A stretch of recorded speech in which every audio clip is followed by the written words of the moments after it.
Okay. All right. I think that helped. The internet seems faster now.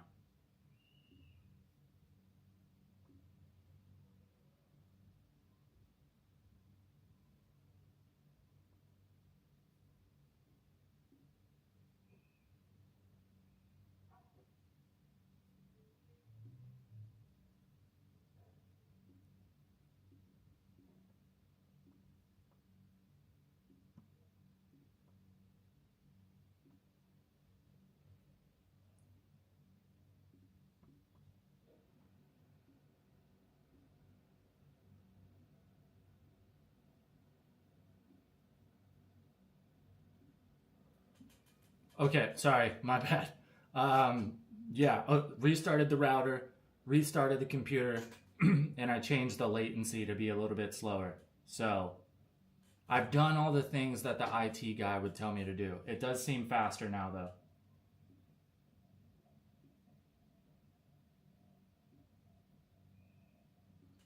Man, the amount of people, it does not matter what I say in my videos, the amount of people that will comment and be like, that's not how it is for me.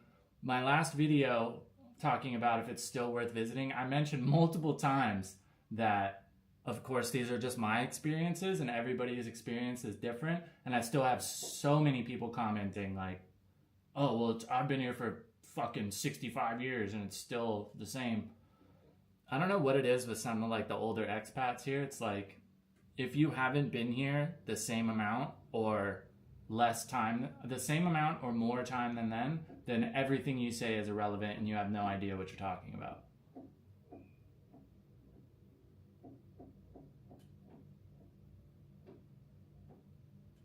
Yeah, this one.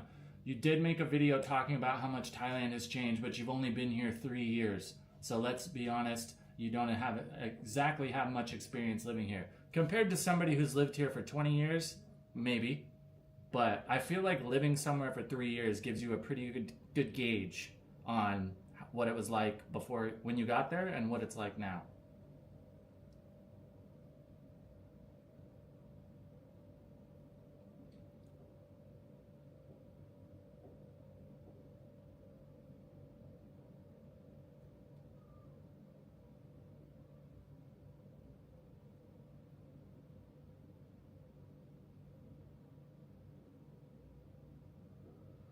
Sorry guys, I'm just approving these comments here. I don't know why so many... I changed it so I don't have to approve as many comments and it's still... My channel's still flagging a ton of them that are just normal comments. So if you guys comment and then you don't see it under the video right away, that's why.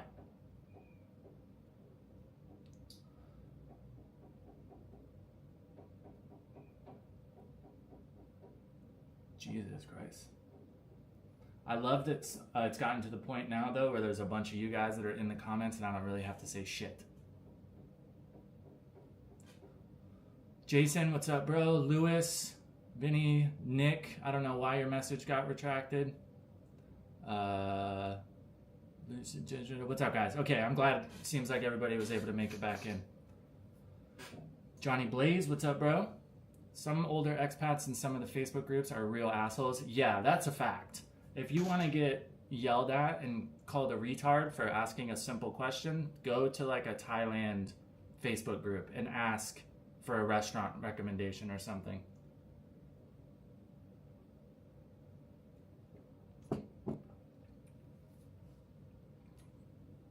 Yeah, it seems like...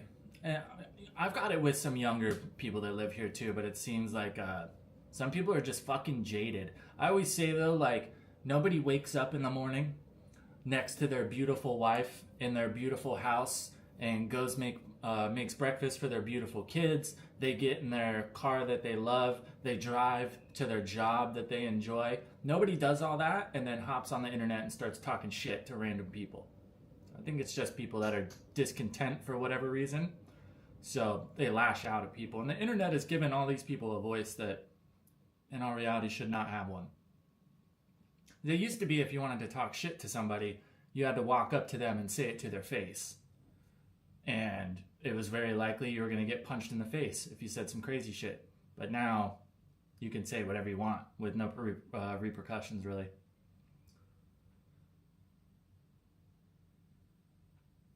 Thinking of getting a DTV for dental work every 6 months. Do you think that would fly? I have no idea how the DTV works when it comes to like medical or the soft power stuff. I have no idea.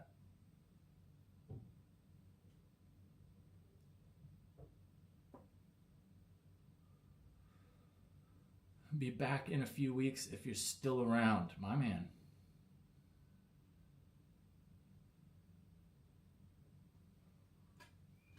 Patea Oracle was helpful when I used it. Not sure if it's still around, but in general, you were correct. What is that? I've never heard of Oracle before. The only Oracle I know is Red Bull F1. Video fixed. Nice. All right, sweet. Steve made it back.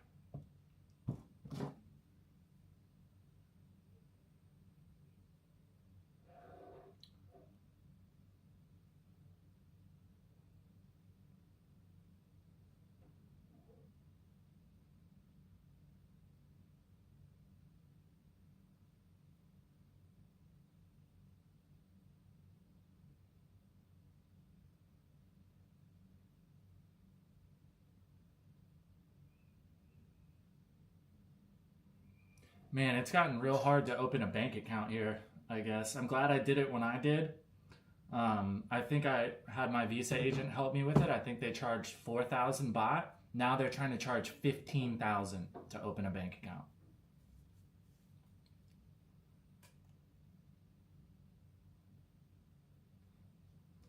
Facebook group, Patea Oracle. Let's see if it's still around, huh? I've never heard of that one.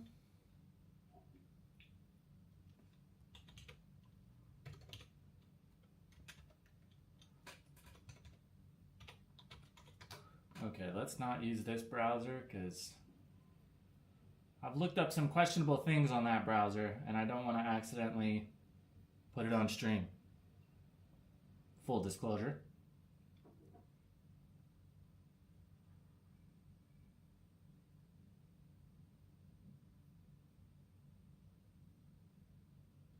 Oh man, here goes the internet again. How was the Subway sandwich in Patea? That's a random question. I've only had Subway, I think, 1 or 2 times since I've been here. It seemed the same to me. There's a few sandwiches that they don't have here, but it seems the same. It's fucking expensive, though, especially compared to other food. Like, I remember, I think my sandwich, like, I got a foot-long something, and I think it was like 400 baht or some shit, which... You know, $12 for a sandwich in Thailand is insane.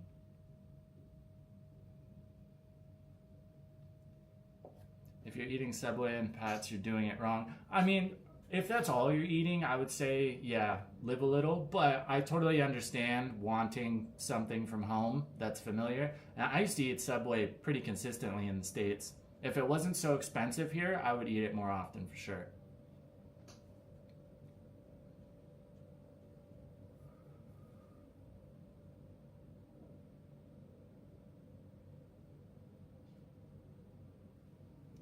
Philippines has Jollibee. Does Thailand have their own fast food chain?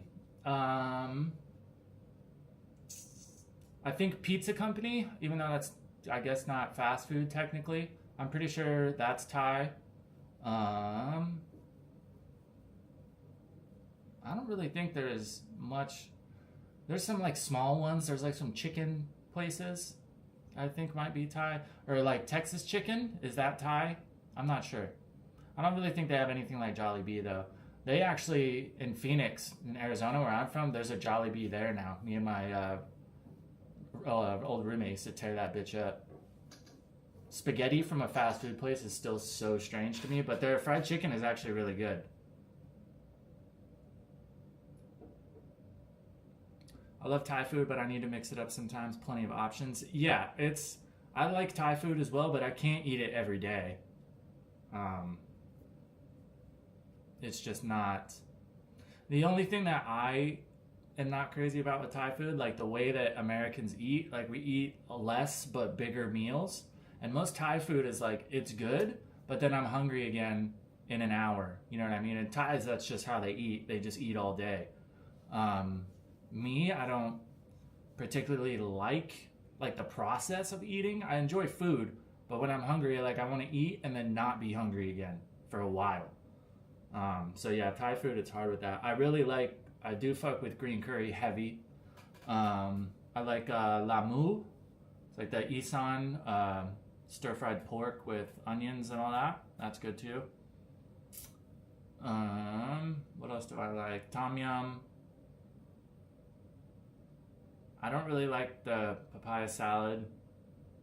It's good. It's just not, I don't know. I'm not crazy about it. And like, I like spicy, but I don't like stuff that's just hot. And like, if it's spicy, it's got to at least taste good as well. And most of the somtam that I've gotten is just fucking hot and doesn't really taste particularly well. Particularly good. Jollibee is blowing the fuck up. Yeah. It's pretty I see like reels and stuff about it all the time. What's the restaurant with the 2 letters? MK? That one? It's like reminds me of like Applebee's. You know what's really popular here with Thais that I think is just really funny? Fucking Sizzler. Like from what I understand, Sizzler was like cracking in the States in like the 80s and the 90s. But I can't even remember the last time I saw a Sizzler in the States. But like here, like Thais love it. That's like the birthday spot. You know what I mean? If you want to have like a expensive Western dinner. Every time I go like to the mall or whatever, Sizzler is fucking cracking.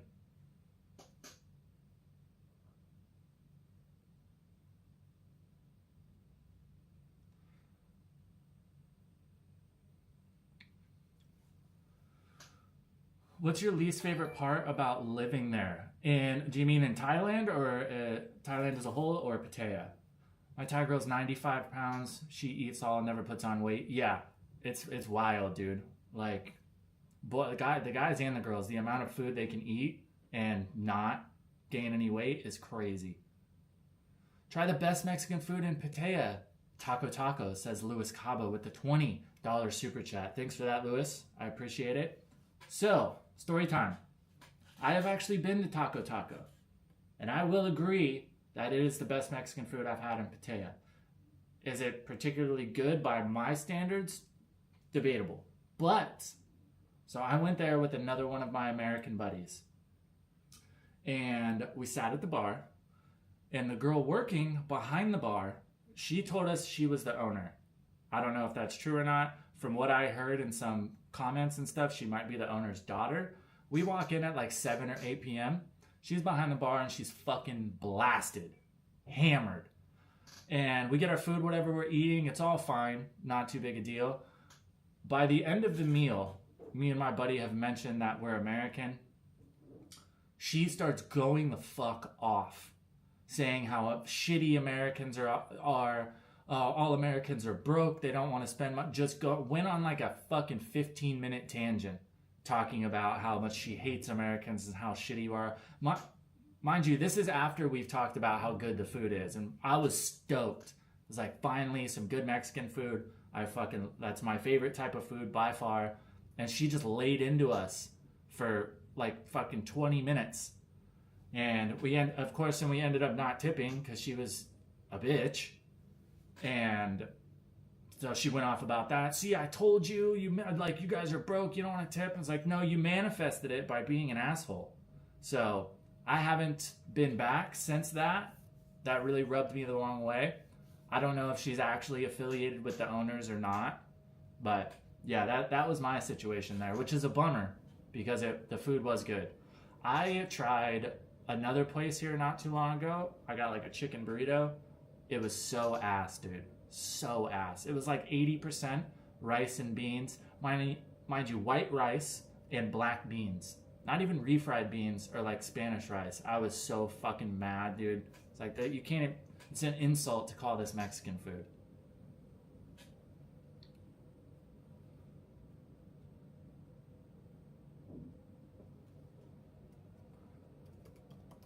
Whoops.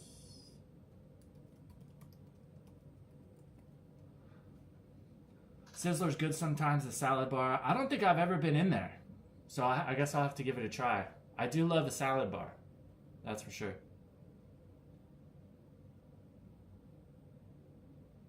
Sizzler was the shit in the 80s. Yeah, that's what I thought. Leave the tipping culture in America, bro, unless it sucks. Yeah, I don't tip just to tip, you know what I mean? But if I really enjoyed the food or it was really great service, I for sure drop a little tip. I don't do like the 15 or 20% or any of that stuff. I just try to give them, if it's really good, I'll just give the server like 50 to 100 baht. Thailand in general. What do I not like about living in Thailand in general? I guess the thing that's the most inconvenient is just the visa situations. I understand it from Thailand's end, wanting to make sure that people are here and they're continuing to check in and they're doing what they need to do. But I wish I could just assimilate a little bit easier and at least only have to deal with stuff maybe once or twice a year. It is a bummer to have to be dealing with immigration stuff every 2 or 3 months.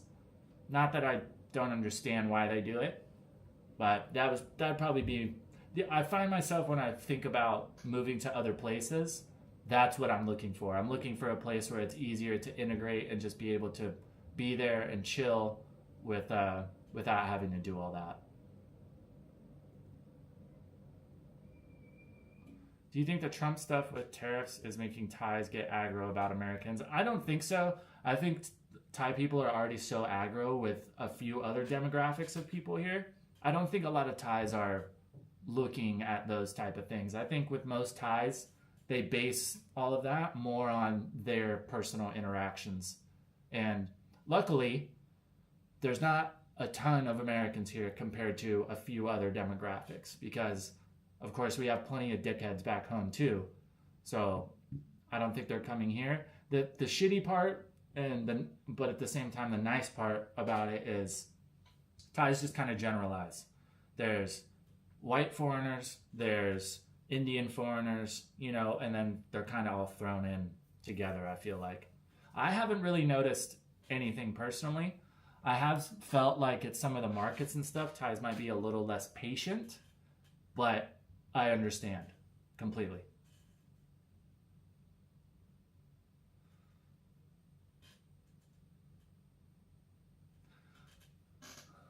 Louis Cabo, she is the owner and she gets hammered. My girlfriend is the cook. If she's drunk, she'll black out. Okay, well, at least she wasn't lying about that. And, I understand being drunk and doing dumb shit. Fucking believe me. But yeah, that just rubbed me the wrong way. And I don't know. I can't really get past it. If I get a big enough craving, I'll probably still order from there. I don't think I'll ever go back into the shop, though. But also, that was... Fuck. I think that was the first couple months I was here. So it's been a while at this point. Lewis with this. Man, I appreciate you, bro. Thank you so much.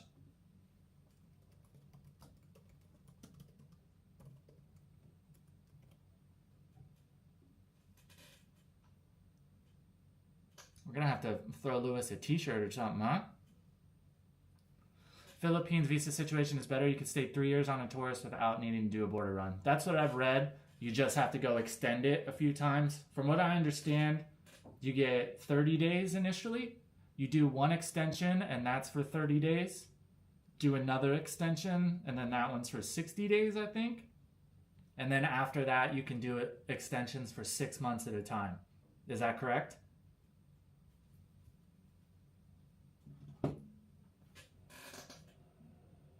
That's Love the Indian, right? What I see online, and granted, online is always different from what's actually happening in real life. From what I understand between them and Russians, if I do see negativity towards foreigners from Thais, that's generally who it is. Which I understand. I used to have some friends that lived or worked on Soy 6, and I would go down there and hang out with them and have to see what they deal with, and I completely understand. Give me 1 second, guys. I'm going to make another cup of joe.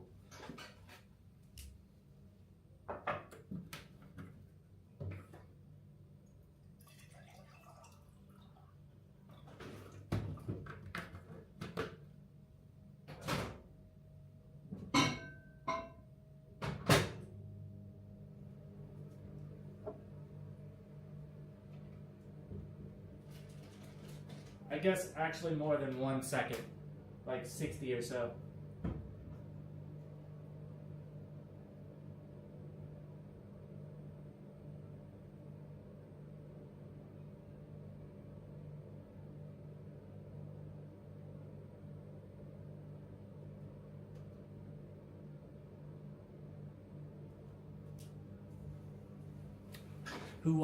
I had somebody giving me shit the other day because I make my coffee in the microwave. Like, I just heat up the water in there. Somebody's like, that's so bad for you. Like, what the fuck? It's fucking water. What's up from Michigan? Michael Elliott. What's up, bro? Long time no smoke, huh?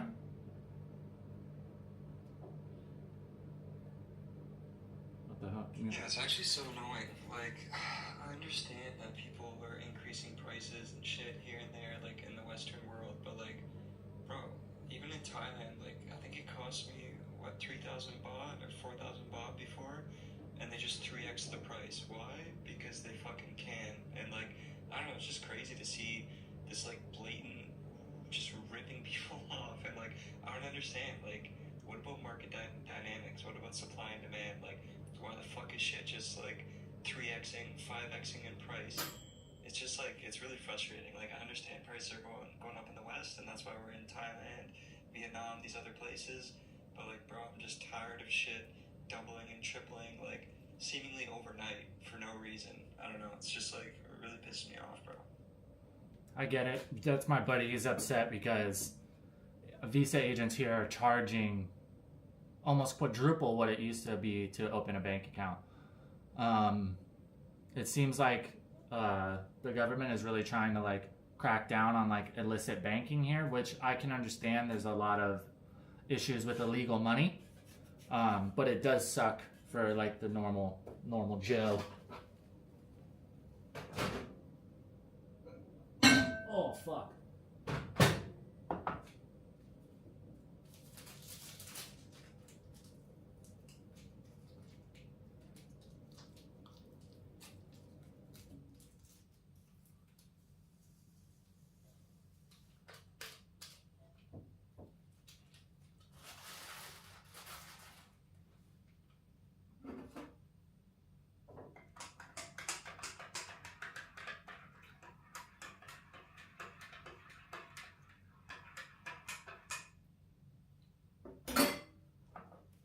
Man, I was thinking about it last night. The instant coffee game in Thailand is wild how good it is compared to back home. Instant coffee in America is fucking dog water. It's so bad. It's borderline undrinkable. But here, I mean, it's still instant coffee. It's not like fresh roast by any means, but it's at least drinkable. French press or coffee maker, Tempus? Neither. I heat up water in the microwave for 1 minute, and then I hit it with a 3-in-1 instant coffee. Done. I enjoy coffee, but I more drink it for the function, you know? I've never really been like need like high quality beans and stuff. Maybe it's just my ignorance. Maybe I haven't had really good coffee and that's why I don't mind. But yeah, dude, like I grew up drinking fucking truck stop coffee, so I'm not too picky. I know a lady that works in one of the Indian discos on Walking Street. Went there today. Say hi to her and her friends. It was packed. Drink prices seem quite high. So maybe not all the Indians fit in the same tier. Yeah, I for sure heard that those clubs are quite expensive. But the disparity of wealth in India is insane. Like, if a lot of people in India, you're either like dirt poor or you're exorbitantly rich. So I think there is a pretty good amount of Indian travelers here who have, you know, a good amount of money, but there are a lot that don't. And that's what people get frustrated by.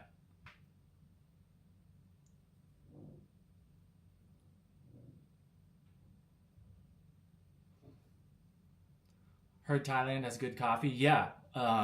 For the most part, like, I've never really been disappointed with coffee I got from anywhere. The only time when I'm not crazy about it is a lot of time it's really sweet. And I like a hint of sweet, but not when it's just like sugar bomb, you know?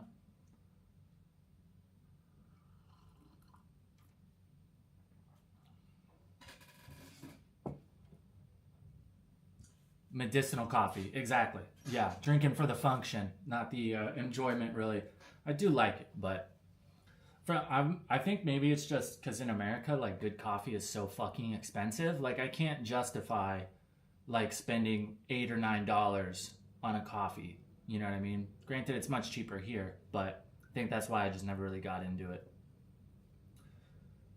Good coffee place is Albatross Beach Road in Pattaya if you get a chance. I will check it out. Every once in a while I get like a wild hair and want to go like check out like a cool coffee shop. There is quite a few times where I want to get out of the house to edit just because I do so much work in here. Sometimes I'm like getting a little stir crazy. So when I do that, I'll try to go find like a good coffee shop, post up, bring the computer.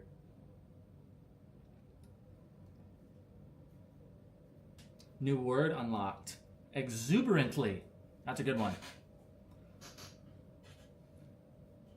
Have you ever tried Irish coffee? Of course. Where I'm from, we drink cowboy coffee. That's my shit. Just coffee, maybe a little bit of Bailey's, and half a shot of bourbon, 3/4 of a shot. That's good shit. You want to talk about doing a fucking speedball. Drink 2 or 3 of those. I remember the last time I went to Sedona to go hiking. I was hanging out with this girl and we went out to breakfast and they had cowboy coffee on the menu. So I was like, oh yeah, let me get one. I ended up drinking like 5. And then we went and like climbed this mountain. I was half hammered, half like geeked out on coffee. I drank 5 coffees at breakfast. I was like smelling colors and shit.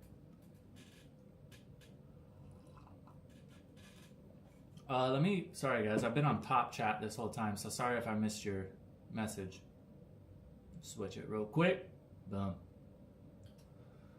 Is it difficult to meet people and make friends there? In Thailand as a whole, no. In Pattaya, it can be a little bit harder, but only if you're like close to my age. If you're a bit older, retired, plenty of people here to make friends with. I think that makes it more difficult for me as well, as I pretty much like gave up drinking. I'll like still, you know, if I'm at the beach, I might have like a couple cocktails or a couple beers or something. But when it comes to like full-blown partying, I'm just over it, you know? And a lot of people that come to Pattaya want to party, which is understandable. Jaeger bomb works the same. Yeah, exactly. You know what, dude? Jaeger bombs here, it's like the fake Thai Jaeger and then the Thai style Red Bull. The Thai Red Bull doesn't taste bad. It still tastes good, but it's not carbonated. So it like reminds me of fucking cough syrup or something. So that with the fake Jaeger, oh my God, I'm like about to gag just thinking about it.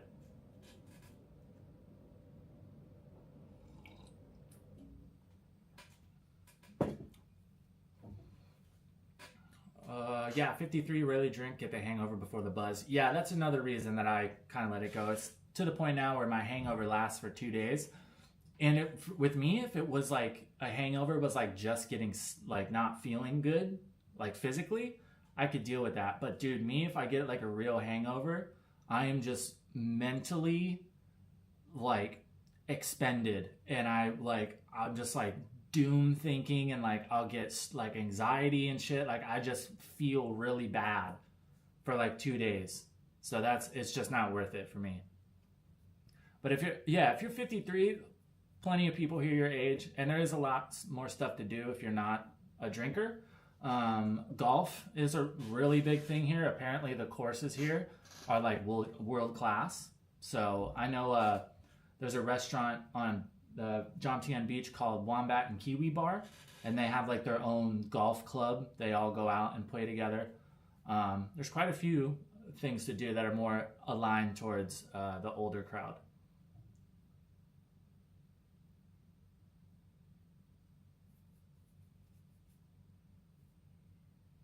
I don't know if they have mini golf.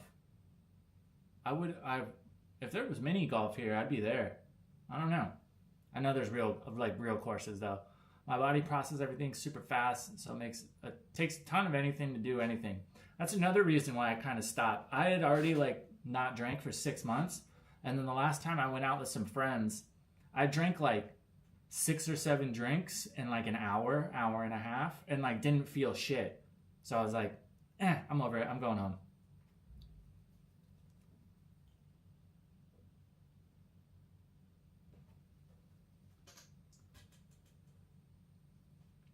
Copper Spoon has the best coffee and breakfast in Pattaya. Okay, I'm always down for a good breakfast spot.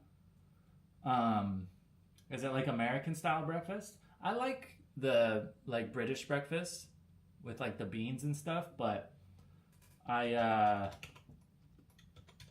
really like fried potatoes, so I miss American style breakfast. Copper Spoon, breakfast Thai European cuisines. Okay, so it's by Tree Town in the same area. There's another place over there, Coons, I want to say it's called. They do like a bunch of different like breakfast sausages and stuff. That place is really good too. Yeah, this looks good. The only thing that is hard for me with breakfast here too is like Thai people love eggs, and I do not like eggs. So many of the breakfasts are like centered around omelets and stuff, and I just don't fuck with eggs.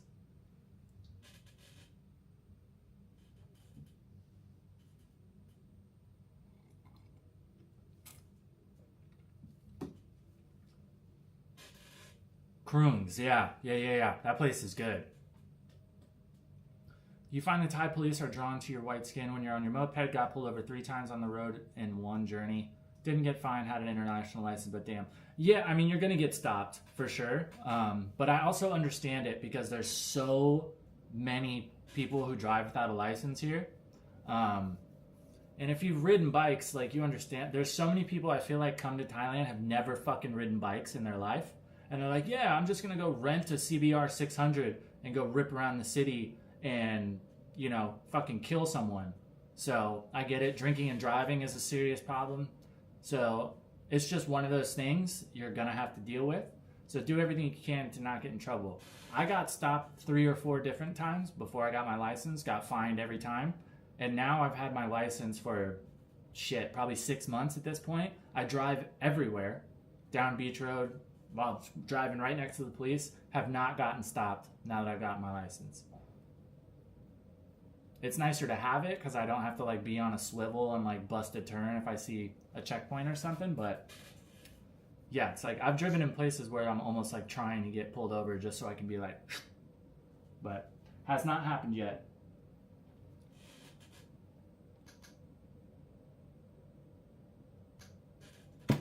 Whoops.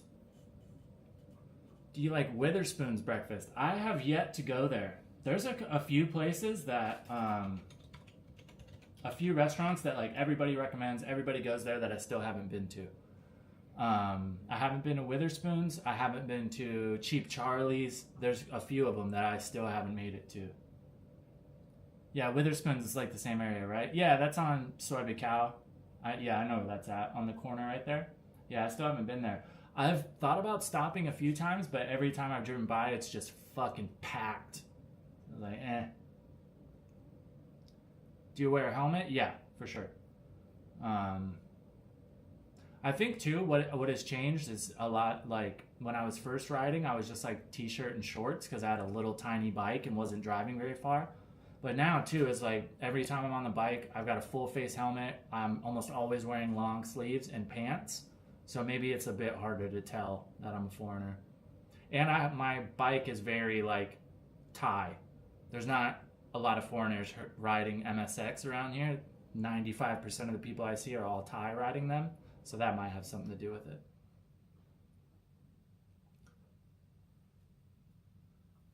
The sausage at Copper Spoon is the closest to American sausage I've found. They do have a lot of eggs, but many non-egg options. I'll check it out for sure.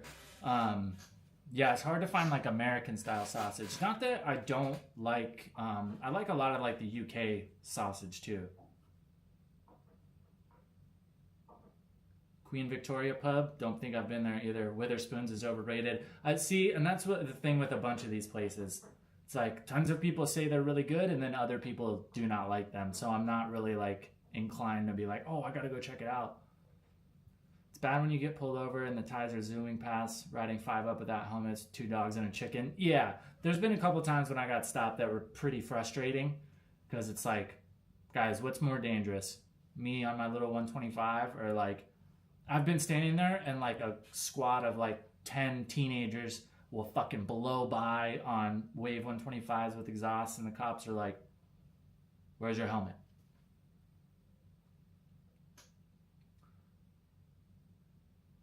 Thumbs up for wearing a full face. Yeah, I always wear a full face because one time when I was a teenager, I was on a bicycle and I was with a group of my friends and I had gotten behind them. So I was standing up to pedal to catch up to them. And I was going pedal as hard as I can, slip the chain. And since I was standing, I just went over the bars and took it straight to like the chin and face to the pavement. Don't want to do that on a motorcycle. I was like, if you're gonna wear a helmet, you might as well wear a full face. I saw a couple years ago, I was coming out of 7-Eleven, and same thing. I saw a Thai girl, poor girl. I felt so bad for her. Somebody pulled out in front of her, and she grabbed a handful of front brake and washed the front end. And same thing, took it straight to the chin and just like busted her chin down to the bone. Like I had to take my shirt off and like hold it on her face until the ambulance got there. So it's like, yeah, dude, just wear a full face. I see tons of foreigners here riding motorcycles wearing bicycle helmets. Like you do understand that different helmets are rated for different things, right? You're wearing a bicycle helmet, you get into a serious accident, that thing's just gonna fucking explode. Coffee's coming back, guys. I gotta pee. Give me 1 sec. 10 seconds, actually, not 1.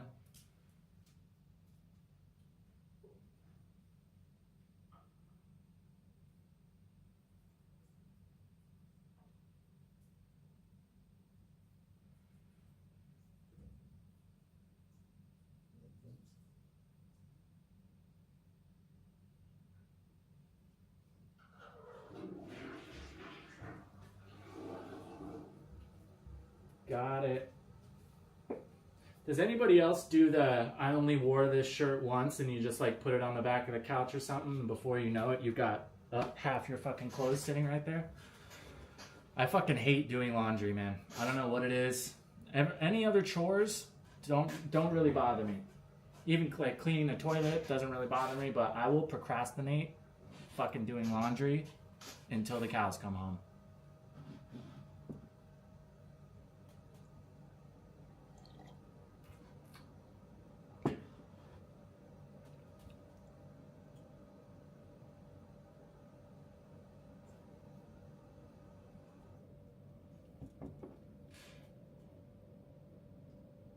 Jesus, my buddy has sent me 15 messages about the bank account shit. I don't blame him. And he's already got a Thai bank account. I don't know why he wants to open another one so bad.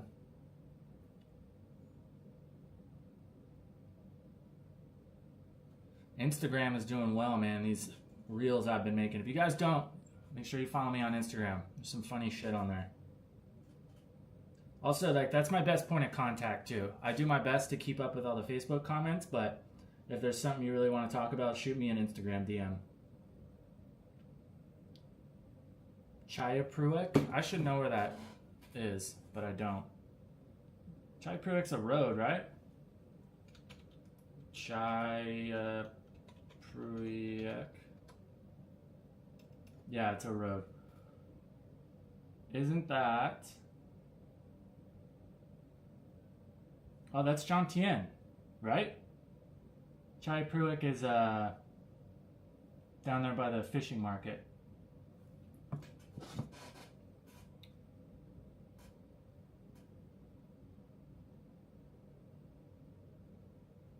I don't fucking know, man. I don't know. Are you a minimalist? In what sense?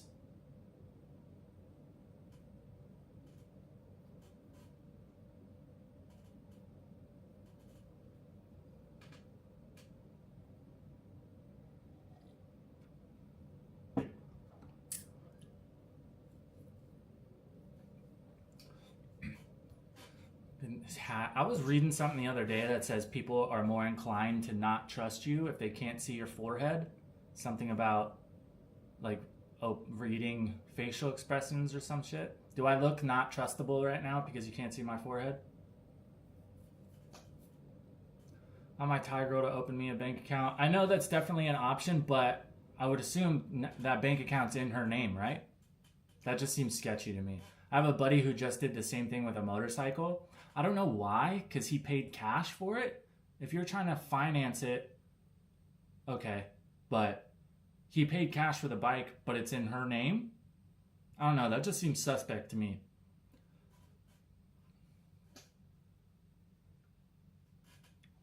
Lewis said, sent you a message on buy me a coffee. I was like, what the fuck is BMAC? Let me see. For some, I'm supposed to get email updates from that, but for some reason they haven't been working lately.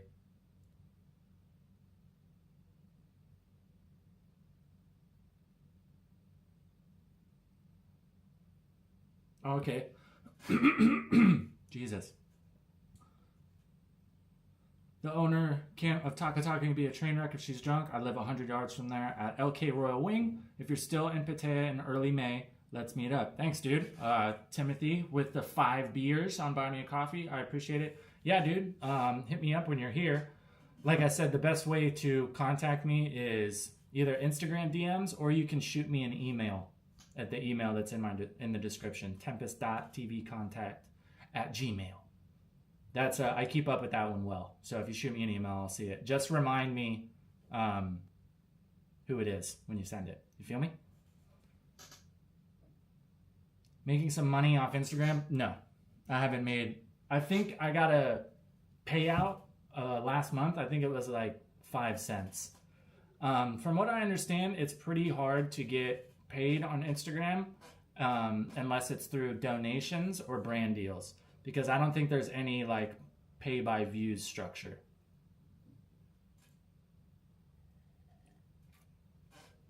That's pretty much all. The only reason I'm trying to grow the audience on there is I'm not really necessarily trying to make money from Instagram. I'm just trying to use it as a funnel for here. You feel me? I have a buddy who's got, I think, 150K followers, legit followers. And I don't think he really makes much from that. I think he gets a brand deal every once in a while for a few $100, but that's it. I have another friend who is big on TikTok. I think he's got like 700K. He just did a brand deal with some crypto company, which I'm sure is a fucking scam. But they paid him a 10 video deal for 10 grand US, and then he gets commission on every 1,000 views. I think it's like another $15 or some shit. So from those 10 videos, he's probably gonna make like 20 grand. I am envious of that. That's fucking crazy. Facebook is supposed to have decent payout for content creators. I've heard the same thing, and I've been working on growing my Facebook as well. It's just been quite a bit harder. I've had a bit of success, but even like the reels and stuff that have done really well on Instagram, they don't do as well on Facebook. I think it's kind of a different crowd for sure. And I've kind of learned that everybody interacts with the different platforms differently. So like content that works well on one doesn't necessarily mean it's going to work well on the other. I do want to try, I think I've got like 3,000 followers on TikTok. I keep saying that I'm going to try a stream there, but I don't really have a whole lot of confidence that it would really be worth it. Supposedly with this software, I'm supposed to be able to double stream, like stream to 2 different channels. But I tried it once a few months ago, and it was just like, I felt like my fucking computer was gonna blow up. It was so laggy. And TikTok's a different format too. So like if I'm doing YouTube format like this, it looks retarded on TikTok.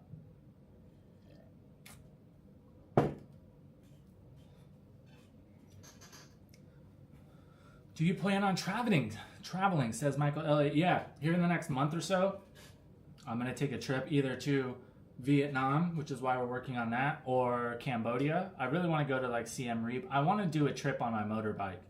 And I could drive to Cambodia from here and it wouldn't be too crazy.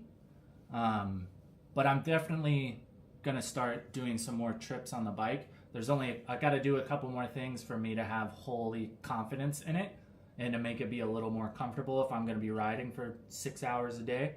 When I went to Koh Chang on a big bike, that kind of helped me realize like what I need to do to be more comfortable, because to Koh Chang that was only like 4 hours, I think, something about around there, 4 maybe 5 hours. And by the time I got there, I was fucking beat. I would assume that doing it more often as well would make it a little bit more comfortable. But when I went to Koh Chang too, I just took Sukhumvit like the whole way, and there's so much traffic, and I was on a naked bike. So on naked bikes you're sitting like straight up, so all the wind is just shit whipping the fuck out of you, so you end up like squeezing the grips real hard. Like my hands were cramping up, my helmet is kind of uncomfortable with the headphones I have, so I need to remedy those. That's why I kind of wanted to do it as a little test run. I also need to set up my bike to be able to carry some more stuff, because I don't want to like ride really far with a backpack on. It just gets super uncomfortable after a while. So I need to be able to I want to get a rack like they use for the delivery car or delivery bikes with the box on the back, but I just want to get the rack, and then I could tie my bag to that. But I want the rack to be able to come on and off. I don't want it on the bike constantly. Vietnam, the Hajiang Loop is an amazing place to ride a bike. Yeah, dude, I want to do it for sure. I mean, ideally, I would love to bust like just a fat trip. Like leave from here, go, whether it be like go Vietnam, come up. I would love to do like a 2-month trip and just go. I have the confidence that the bike could do it. I just need to save up some more money, because I wouldn't want to do that if I didn't have a decent emergency fund, you know. Bike breaks down or, you know, something happens. I want to be confident enough that I have enough money to be able to bounce out, which it should be fine, but you never know. Or if I get pulled over or something and there's a cop that's really trying to get paid or something, you know, shit can happen.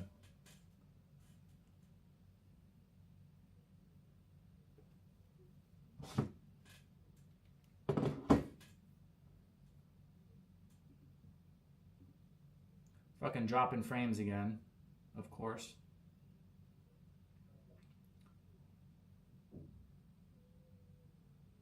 Oh, we're set on 60 frames, so maybe that's why.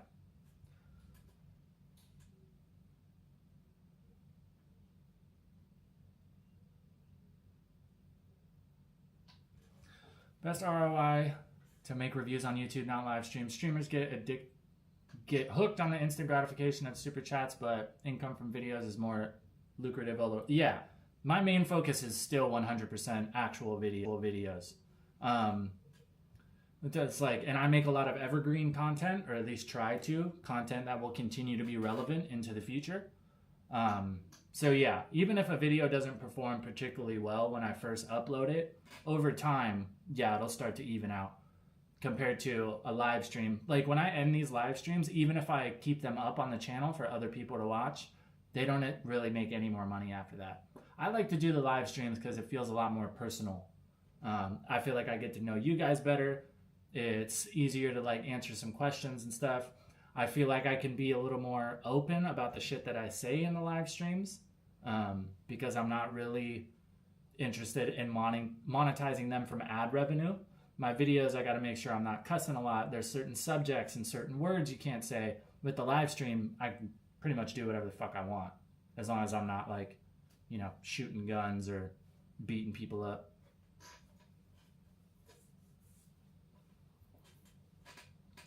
Wondering if others are having tech issues. I think it's my internet, because when I restarted it, it was fine, and now it's starting to lag again.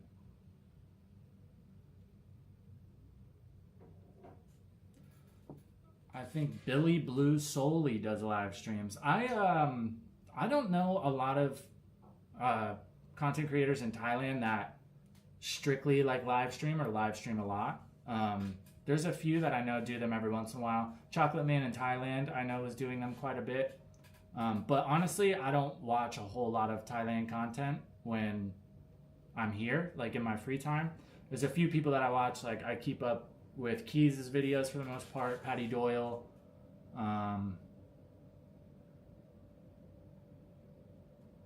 CB Media. That's pretty much it.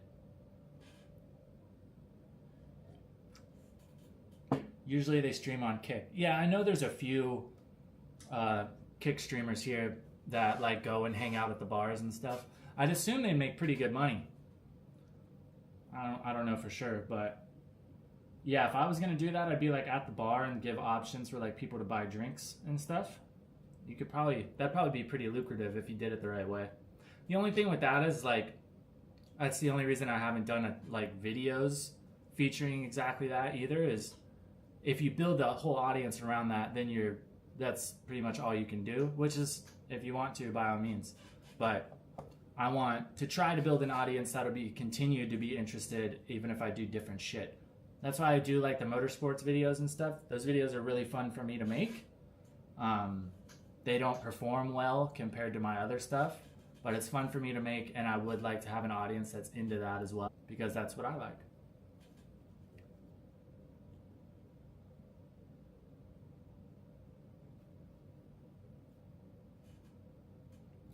Yeah, audience capture is real. Yeah, I have a friend here who had done well streaming, doing that type of stuff, and then he went to Japan and his viewership just plummeted. He was planning on staying in Japan for a pretty long time and ended up coming back. I've had people ask, like, oh, why don't you like do more stuff or go hang out with girls and, you know, film that stuff, which is, you know, especially if you're in Pattaya doing that, it's like a shoe-in for tons of views, and you can make money and build a fat audience from that. But then if you try to go to a different place, or, you know, I don't want to be in Thailand forever, so I would like my audience to also be interested in the other places I go. So if you build your whole audience around one very specific thing, then that's all you can do.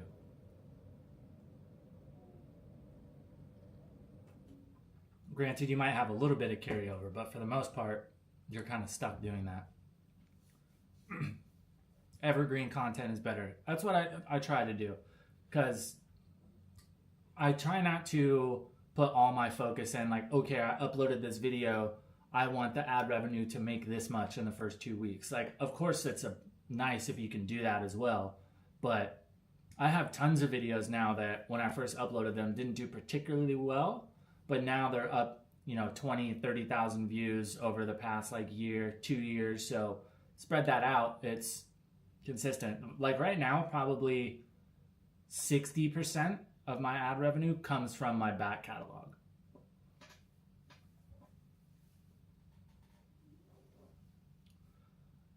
Visited Bangkok, Pattaya for Songkran. I had a blast. It's James Jones. What's up, dude?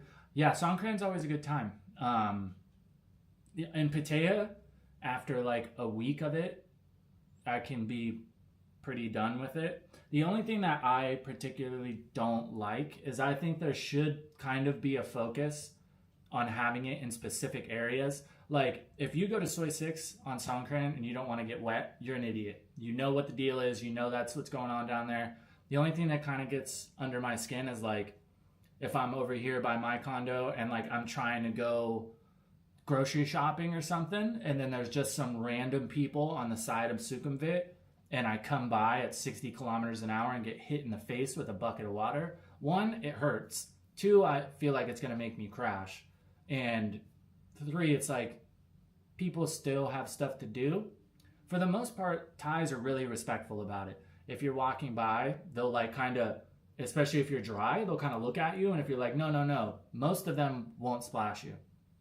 It's a lot of the foreigners here are douchebags about it. When I did my stream from Beach Road, the amount of people, foreigners, I would walk by and they would have some crazy strong water gun and would spray me in the fucking eyes from like a foot away. And that shit's painful. Who knows how clean that water is getting in your eyes, so I don't want fucking pink eye. That pisses me off. I wasn't getting mad that I was getting sprayed, but like some foreigners are like deliberately trying to be fucking annoying about it. That gets old.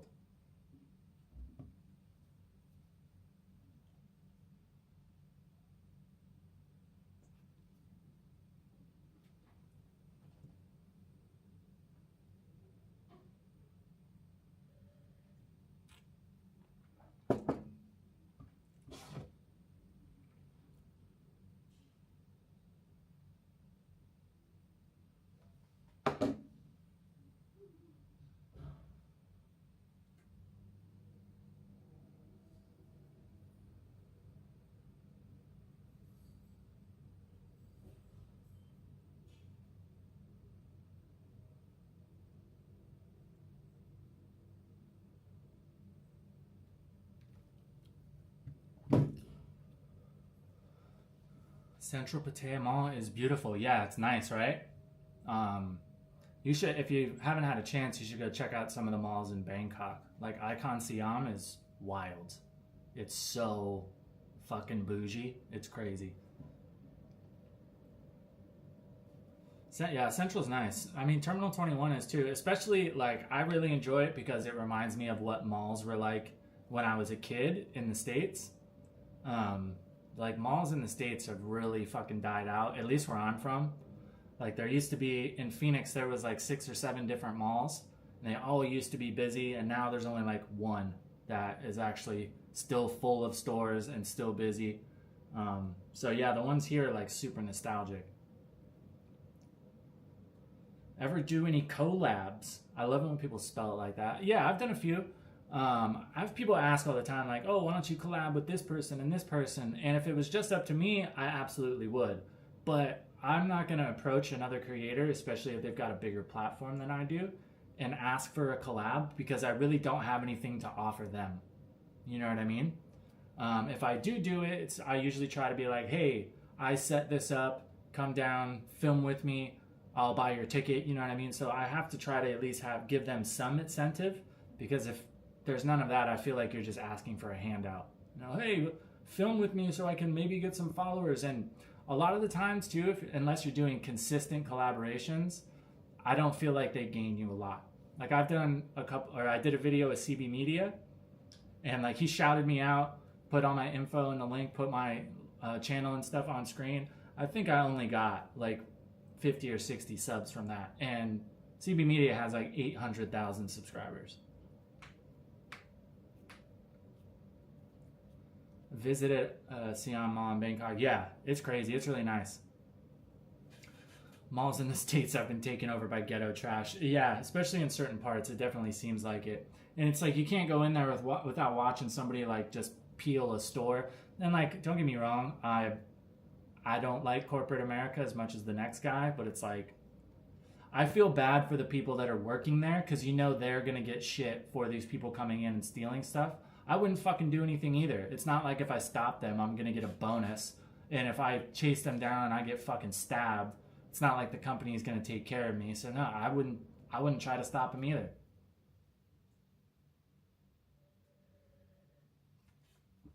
Weren't Beavis and Butthead from Phoenix?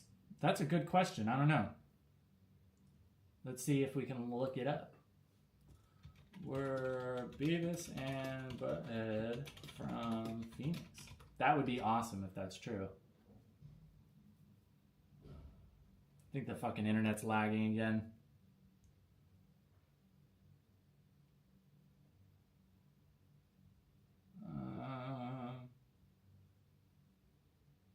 Oh, wow.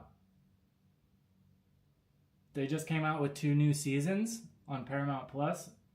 That's pretty funny. Yeah, it doesn't say here. I'm trying to remember like the aesthetics and see like if I can remember if it looked like they were in a... Okay, here we go. Reddit. Does it ever indicate what state Beavis and Butthead live in? Let's see if the almighty Reddit knows.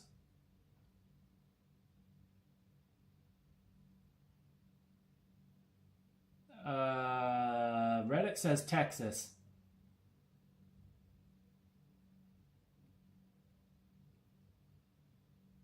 Yeah, all these places say Texas.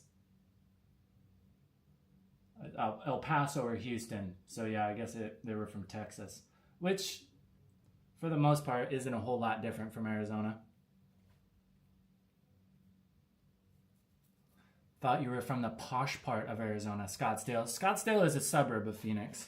I used to DJ in Scottsdale, in Old Town, but I mostly lived in Tempe, where ASU is, and Gilbert. I lived in like the East Valley. Scottsdale's up north.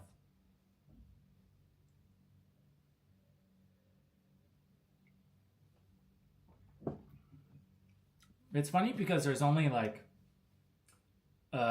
probably like 30 to 40% of like northern Scottsdale is like super bougie and nice, but down on where it borders with Tempe, it's a little sus. The only thing with Scottsdale too is there's a lot of crime.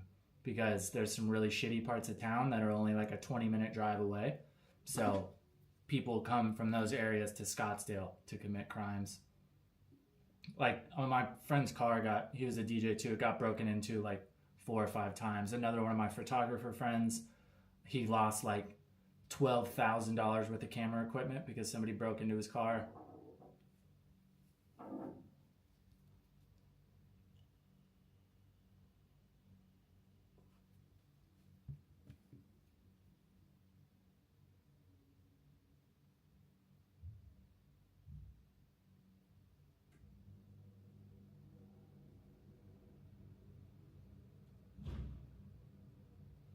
I hate people that why do people say okay to plans and then an hour later they're like, oh, never mind, just say no.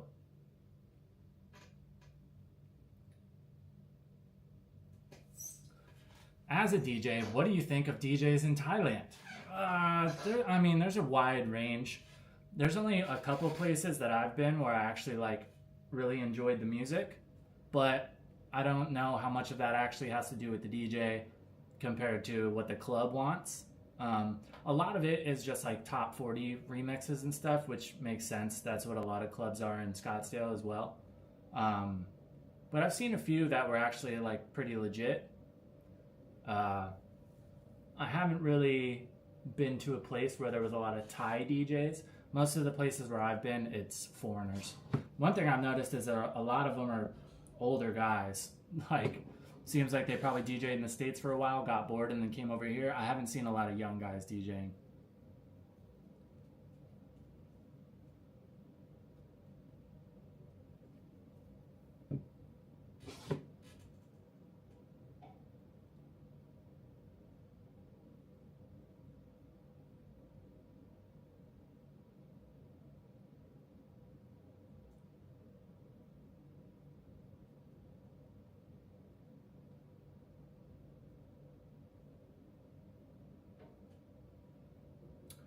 Whatever then.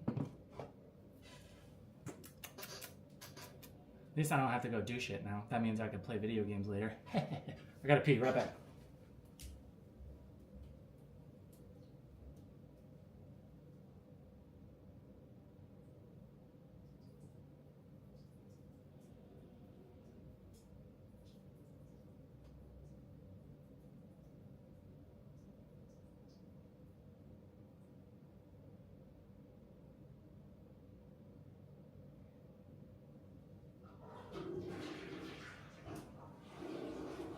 Can you guys hear the toilet? That's probably not very aesthetic, huh?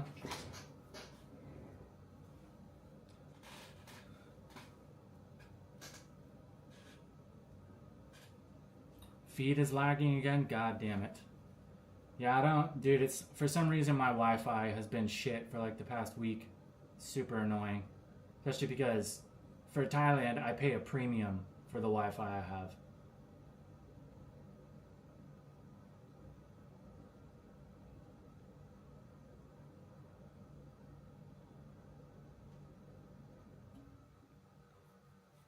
The mall downfall has been awful. I remember when it was the high point of 1 week of the week to visit the mall. AC Mall, nice, pretty girls, whatever. Yeah. Yeah, the mall used to be really fun when I was a kid. Like, we would go to just hang out, you know?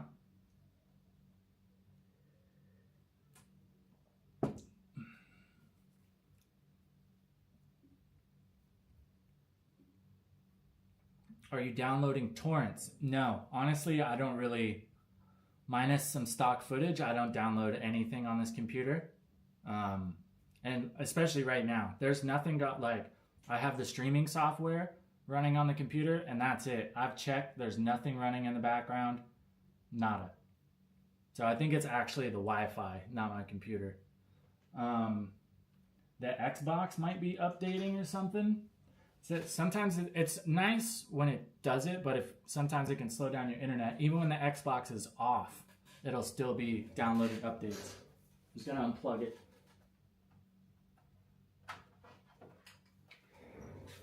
See if that helps. I doubt it, but...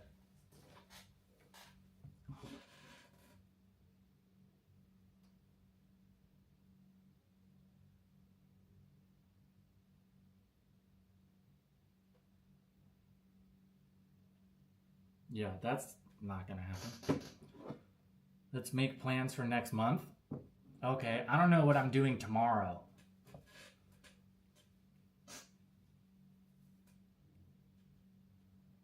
Ever think of uploading your DJ material? I don't have anything anymore.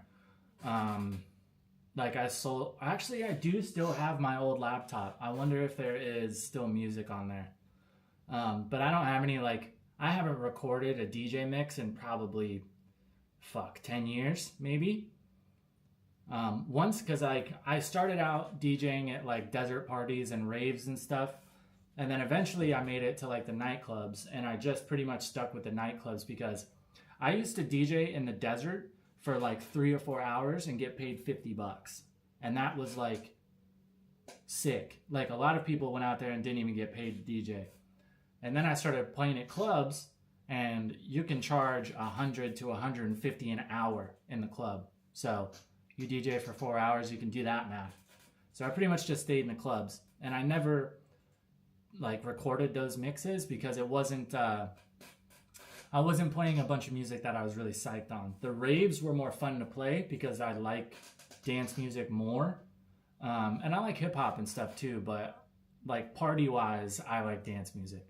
So once I started doing that, I didn't really upload mixes and stuff anymore. I've thought about like reaching out and trying to DJ some stuff here, like if I could get into a cool spot, but DJing, no matter where you are in the world, is all about who you know. And if you're not going to the club and being seen and making friends and stuff, it's hard to get booked. And I don't want to put in the time to go hang out and try to kiss ass to get booked. I'm not that worried about it.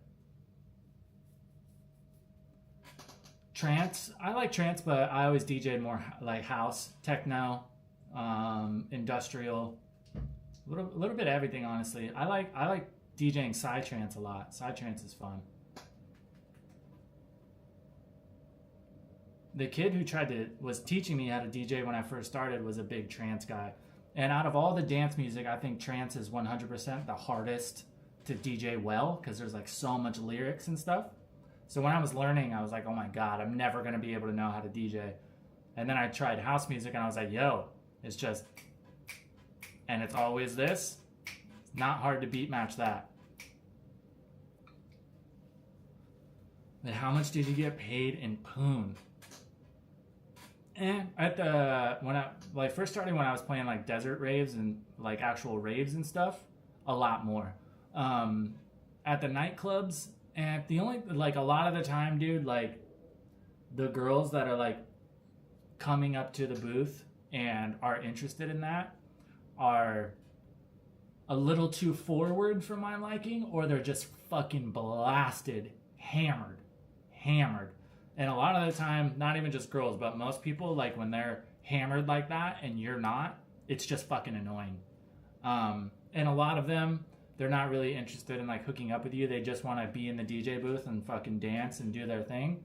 So I would just tell the security to get them out because they're not paying attention. They'll fucking spill their drinks on the mixer or bump in and press buttons and shit. So it's just annoying a lot of the time.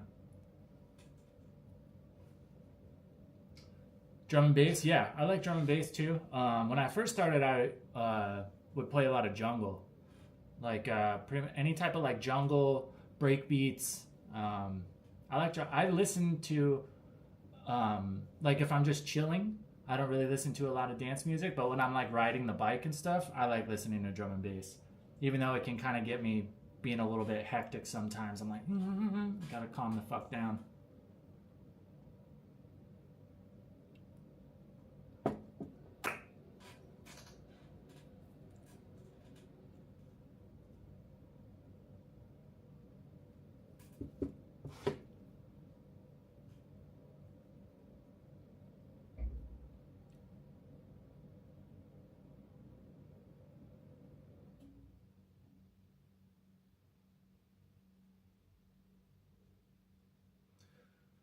Coming up on 5K followers on Instagram, guys. That's pretty sweet, If you haven't yet, make sure you follow me on Instagram. I post some funny shit on there. Can see the train wreck of wasted people. Yeah, and like, it's fun when you're in the same boat, but no. it gets old. The main reason that I got out of DJing is just because it's never consistent. Like, even if you have residencies at clubs, you never know if that club is going to close. Or the other thing that really sucks a lot of the time is, especially if you're being paid well, if the club isn't doing well, you are the first scapegoat every time. And a lot of the time it can be because of the music. If you're playing stupid music, or it's 8 p.m. and you're just blasting, playing crazy shit, if you don't know how to like build the night up, sure. But there's plenty of other reasons that clubs aren't doing well, and you're always the first one to get fired. Or if there's a big table or something that's spending a lot of money, and then you play a song and then all of a sudden they all leave, you're getting blamed. It's never the bottle girl that was an idiot and wasn't serving them. So after years, like, that shit gets kind of old. And there's always people like trying to undercut you. There's always another DJ who's willing to take less money, who's acting like your friend to find how much you get paid. And then he goes to the manager and is like, oh, you're paying him that. I'll do it for half of that, or I'll do it for free. So there's a lot of like conniving bullshit that goes on. You can get to a point where you're past a lot of that, but I wasn't quite there yet. So I was like, eh.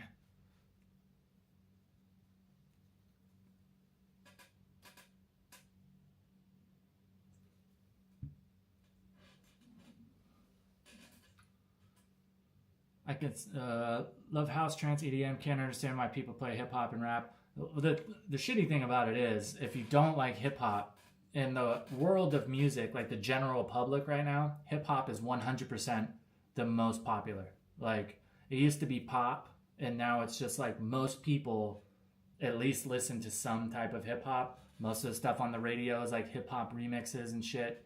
So that is like, if you're gonna play it like just a normal nightclub where all different types of people are coming in, you have to play shit like that. And most of the time what those clubs want is dance music remixes of hip hop. So it'll be a hip hop song, but they want a remix that'll be like dance music, you know?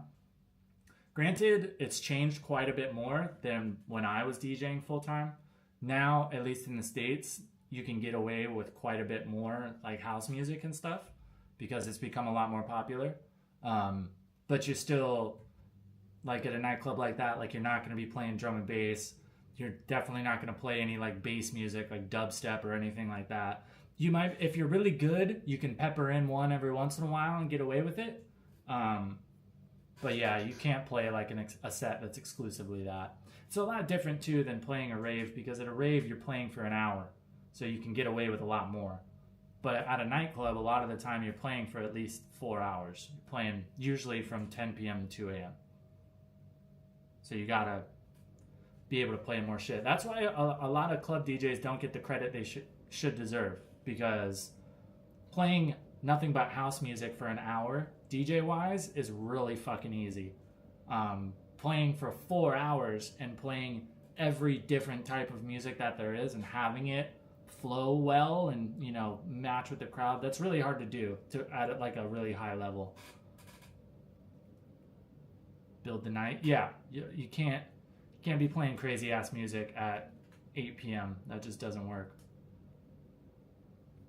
There's a lot of people that don't know shit about DJing. They'll be online being like, oh yeah, like, if the closer is mad that you're playing bangers, they just need to play better. That just tells me you don't know shit about DJing. It's not about playing better than the closer. It's about playing for the crowd. That's what you're there to do. You're the party coordinator. Bring people up. When people come in and they just started drinking, they don't want like loud, crazy music just banging them in the head. They want to come in and chill, get a little vibe going, and then as the drinks start flowing, people get more and more drunk, then you bring it up. It's hard to do well, though.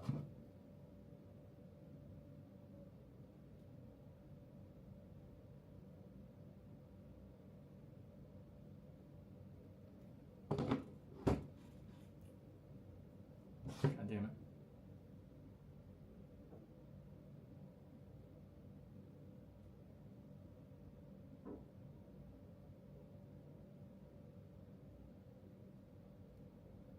I don't know what's happened in the past few months. The patience I have for talking to girls is just at like 0. I'm just like over it. Granted, it's a lot better here than it is back home, but a lot of things are starting to be pretty similar. It's just like, there's a lot of girls here that have like messaged me and they're just like, oh, I just want to talk. I want to have somebody to talk to. I'm not the one. Like, I'm not going to talk just to talk. What the fuck? Like, if I want to talk to somebody, I'll call my mom. You know?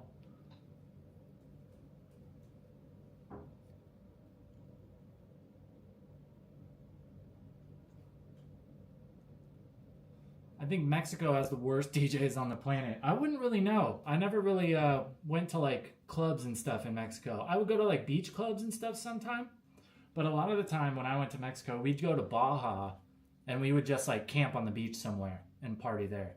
Thinking back, that probably wasn't very safe because we'd be out in the middle of fucking nowhere.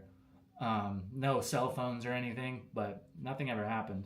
I went to Rocky Point a couple times, but I was too young. Like, I wasn't drinking or anything.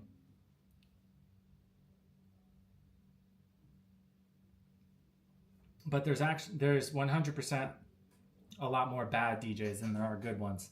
The thing about it is like with the DJ technology nowadays, it's opened up the gates for anybody to not really practice and be able to DJ to an extent.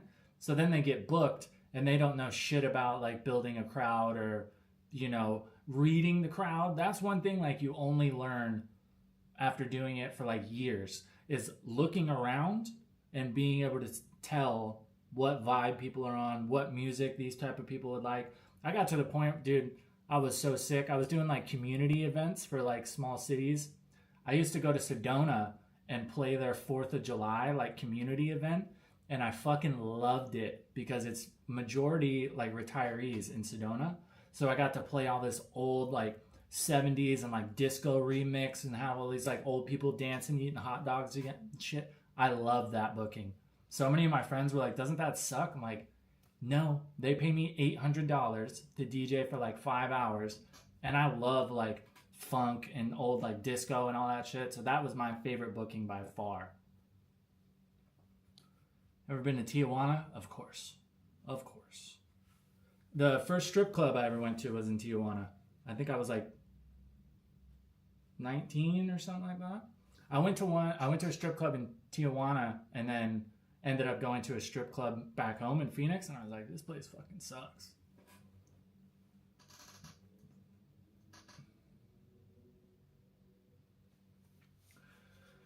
Volume is always at 11 when the system can handle 7. It's all rap, gangster rap, and they don't understand the lyrics. Yeah, and the people are downloading like MP3s and stuff and then trying to play it on like a full-fledged system, so it's all distorted and shitty. And it, like gangster rap, like real like thug rap is not good for the club. Like, it's not club music. Like, if you want to play rap, you got to play like Tyga and like shit that has some bounce to it. You know what I mean? Like, if you're going in and trying to play like Yeet and a bunch of like ASAP Ferg, like, it's just not gonna work. And I like that stuff, but it just doesn't work for clubs. My golden rule for what I've told anybody, like if you're coming up and you want to be a club DJ specifically, cater towards the girls. Don't give a fuck if the guys in the club are having a good time. If the girls are having a good time, the guys will be there and the guys will be spending money. Period. If you can keep all the girl groups happy, you will be successful. 100%. That means you got to play some bubblegum bullshit that you probably won't like. But if girls are having fun, you will continue to get booked.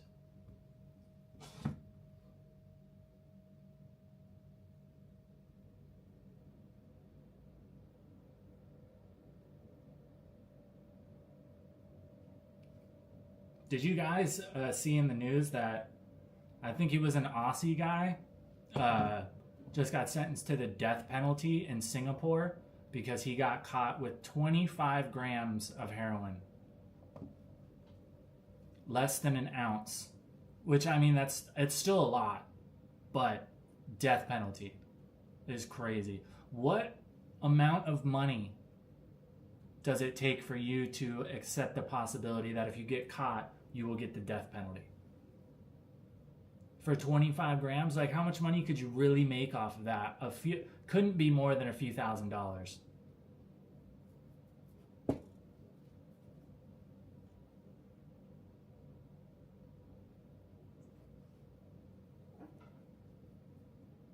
I think for the most part, it works though. I think compared to a lot of other places in the world, Singapore's got their drug problem pretty wrapped up.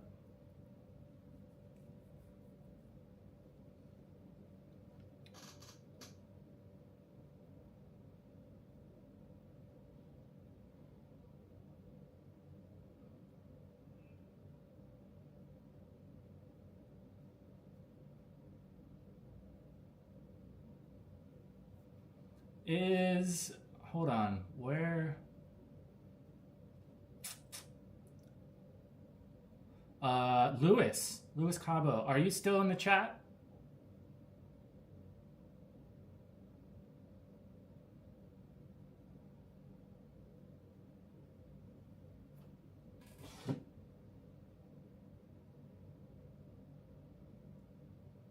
Dude, I said it and now my phone heard me. Now I'm getting connection. Dude, I can't. I wish I could, but I can't do anything else about the connection. Try to refresh your browser, but it's just my Wi-Fi is just being shit right now. I have no other programs open. The only thing we have going is the stream. The Xbox is unplugged. There's nothing else in here. I guess my phone, I'll take my phone off the Wi-Fi, but I don't really think that's doing much. We'll see if that helps. When I restarted, it was doing good, and now it's shit again, of course.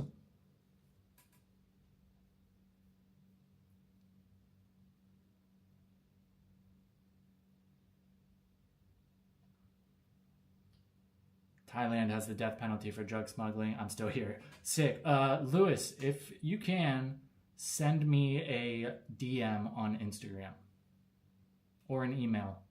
Just open up a line so I can contact you real quick. I have an idea.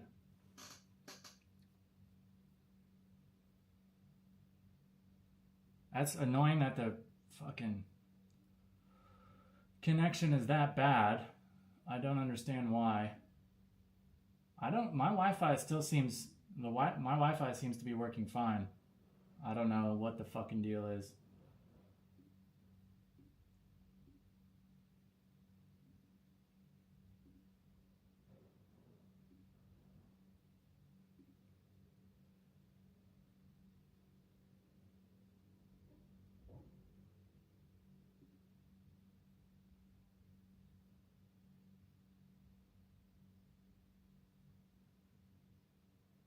What the fuck?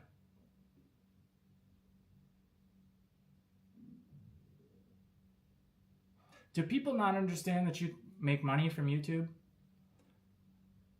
This girl just commented, you need to return to your country and go back to work, your prime working age, get a job. Tell me how you really feel.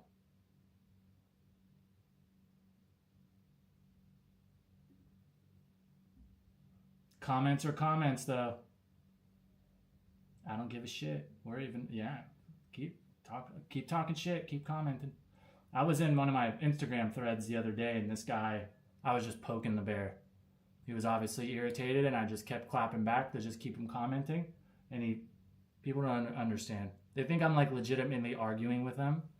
I don't care. I'm just trying to get you to keep commenting. Part of the game.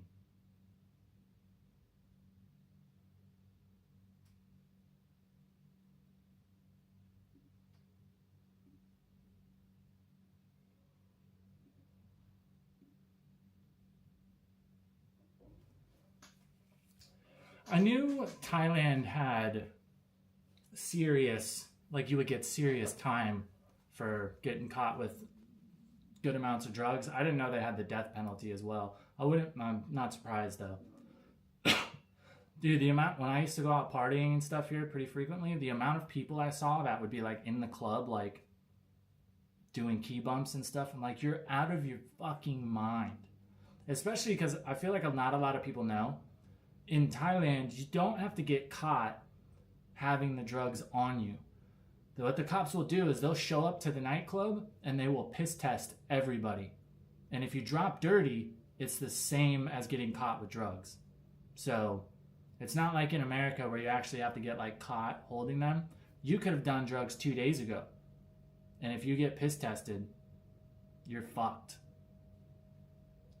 It's like, is a night doing blow really worth it? Is it really worth it? Nico Handket. Sorry if I fucked that up. Thanks for the sub.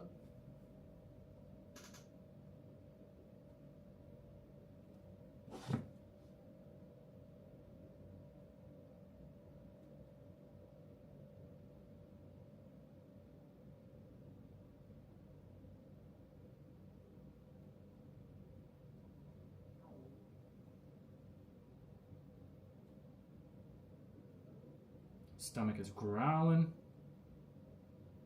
I usually don't eat breakfast. I don't know what the deal has been. I've just been waking up starving the past few days. It's usually like I just wake up, drink a coffee, and coffee kind of kills my appetite. It's probably not very healthy, but I might eat like a banana for breakfast usually, but like right now I'm thinking full blown. Some country fried steak. That sounds good. The only thing with that is if I go out and eat like a big breakfast, I just want to come back and take a nap. And then if I take a nap, then I'm up until fucking 5 a.m. the next day.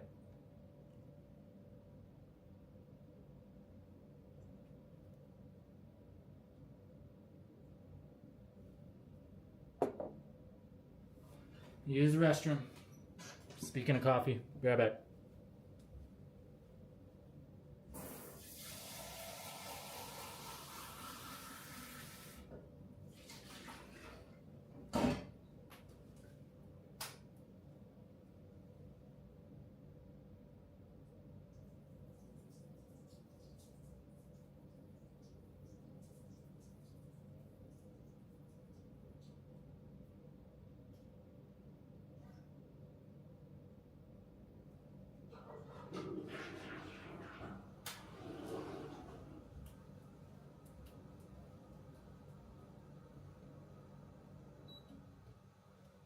AC been going for like 10 hours straight. The electric bill is gonna be crazy.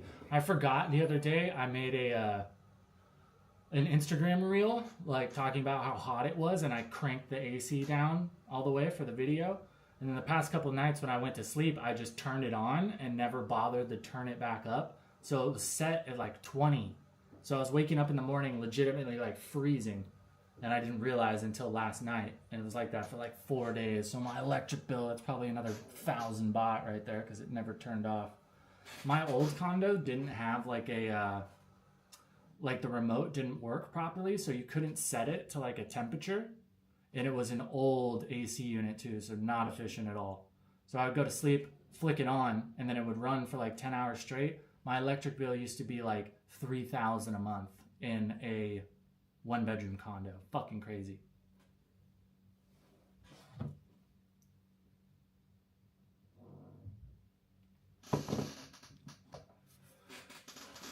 I've been a fan of, like, I ask if you stay in Pattaya for the next few years or would you go traveling around Southeast Asia. Definitely want to travel, and honestly, when this lease is up, I think I'm going to go to a new spot. One, I would just like a change. I feel like I've gotten the full Pattaya experience. I would like to be in a new place for new content so you guys can see more stuff. You guys can get more insight about different places. Now, with this most recent one, when my lease ends in like January, December, something like that, I'll probably still be in Thailand, but I'm more than likely going to move to a different city. Past that, though, I'm not sure. But of course, I want to travel. In July, I'm going to the Philippines. I would also like to make it to Vietnam in the near future as well.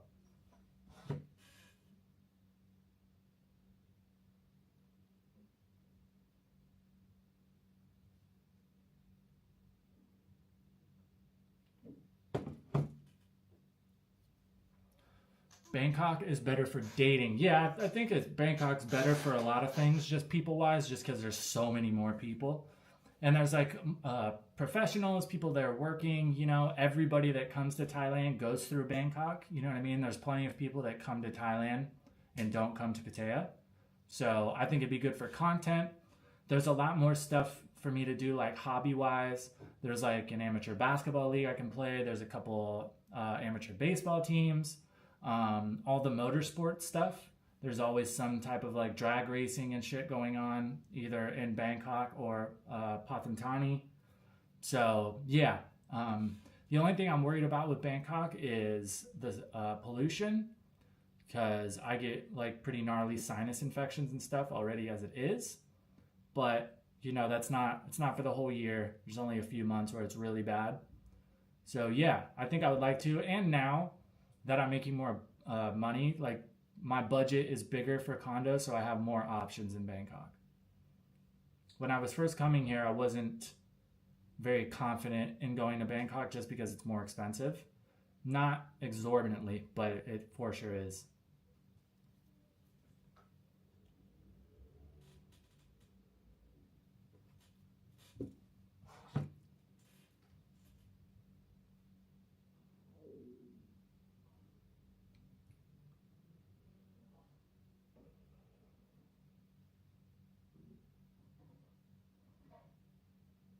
What the hell?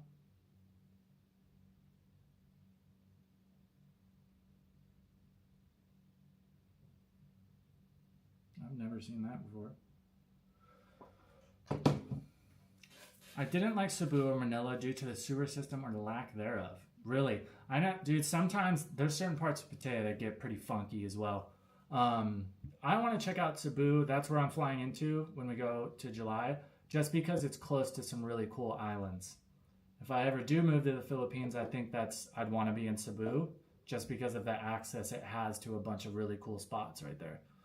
I don't think I would ever end up in Manila. And I could not believe, I looked at condos in Manila not too long ago. I could not believe how expensive the condos were for like what you're getting.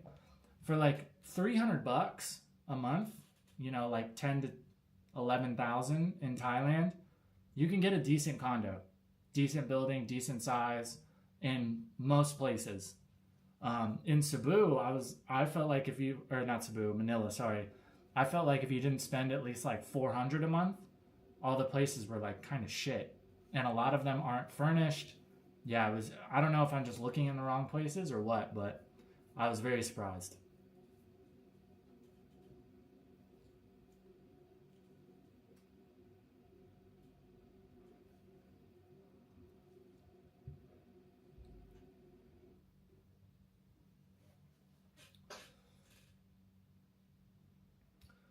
I've been stationed in Pattaya mostly. Pattaya I felt really is like a longer place than dating in Bangkok. There's plenty, like, a lot of people assume that every single girl in Pattaya is like a working girl. Dude, there's over 1 million people in Pattaya Metropolitan. Of course, I think there's more not working girls in Bangkok, but there's more of everything in Bangkok. You know what I mean? There's just more people. Isn't there? I think isn't there like 10 million people in Bangkok Metropolitan? That's fucking crazy. Me, like, dating is not a stipulation on where I'm gonna live. If it happens, it happens. If it doesn't, it doesn't. So I don't really think about that part of it.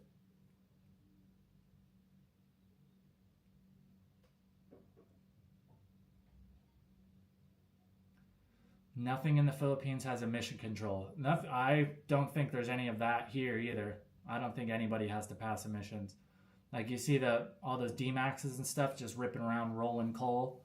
Yeah, I don't think so. I just wouldn't want to be in Manila because it seems expensive for what it is, and it's kind of just far away from everywhere that I want to go in the Philippines. Cebu is just more close to some islands, some really cool surfing spots, diving, stuff like that. So there's just more shit around Cebu that I'm interested in.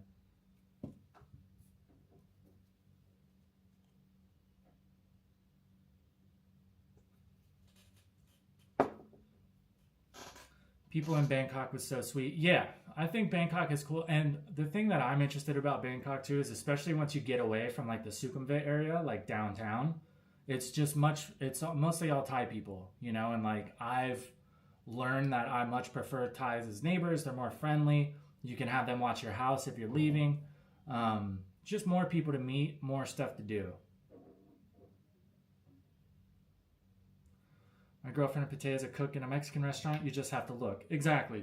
That's what I tell I've had people ask me, they're like, man, like I go out and all these girls I meet are working girls. Like, yeah, dude, because you're going to the bar. It's like if you're looking for a girlfriend, it's not to say that it's impossible that you won't run into some girl that this is the one time she goes out a month. Sure. But most of the people you're going to meet, girls and guys, that's what they do. They party. Personally, I don't want my girlfriend to be out partying and getting blasted drunk all the time because people do stupid shit when they're drunk, myself included. But there's still plenty of normal, you just have to find them and meet them in normal places. Talk to the girl that works at the coffee shop. Talk to your caddy at the golf course. You know what I mean? There's plenty of them.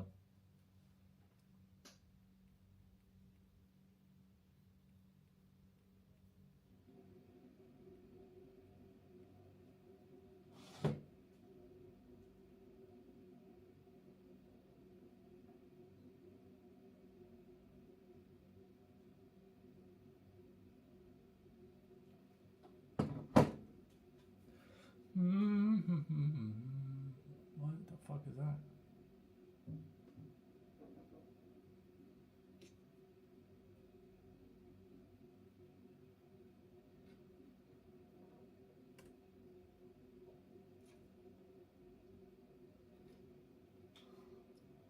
Bar people going to bar people. Exactly. Like I saw it. Granted, luckily I was very involved in that world before I came to Thailand, so I kind of knew the deal. So, dude, it's just like the odds of you finding your future wife standing in the back of the club, come on. It's just not as likely as opposed to, you know, go meet the girl that's working the food stall at the market, you know, places like that. Go to the mall and hang out. Plenty of normal girls at the mall. And the nice thing about most Thai women is they're at least approachable. They might not be interested, but you can at least approach them and talk to them, and they're not going to make you feel like you're a fucking creep for talking to them, you know?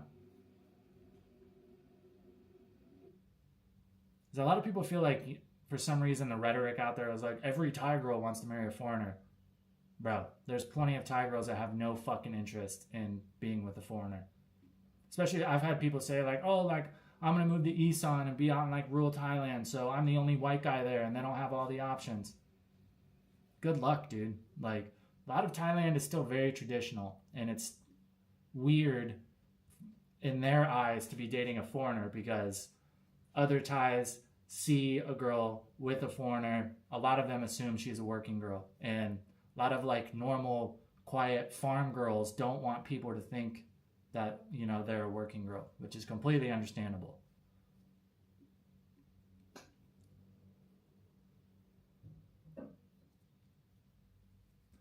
How often do you go home and do you miss living in America? I haven't gone back yet. I've been in Thailand for almost 3 years. I haven't gone back to visit.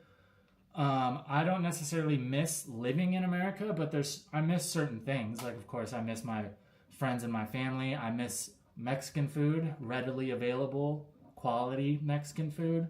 I miss some of the infrastructure things. I miss American roads. Being able to, like, riding a motorcycle in America is really nice because the roads are nice. Is there anything else I miss? I miss Phoenix. Like, I miss, like, going to the river. I miss, like, some camping stuff that I used to do, like places that I grew up and hung out. Sure, but that's not to say I can't find the same type of things here, you know?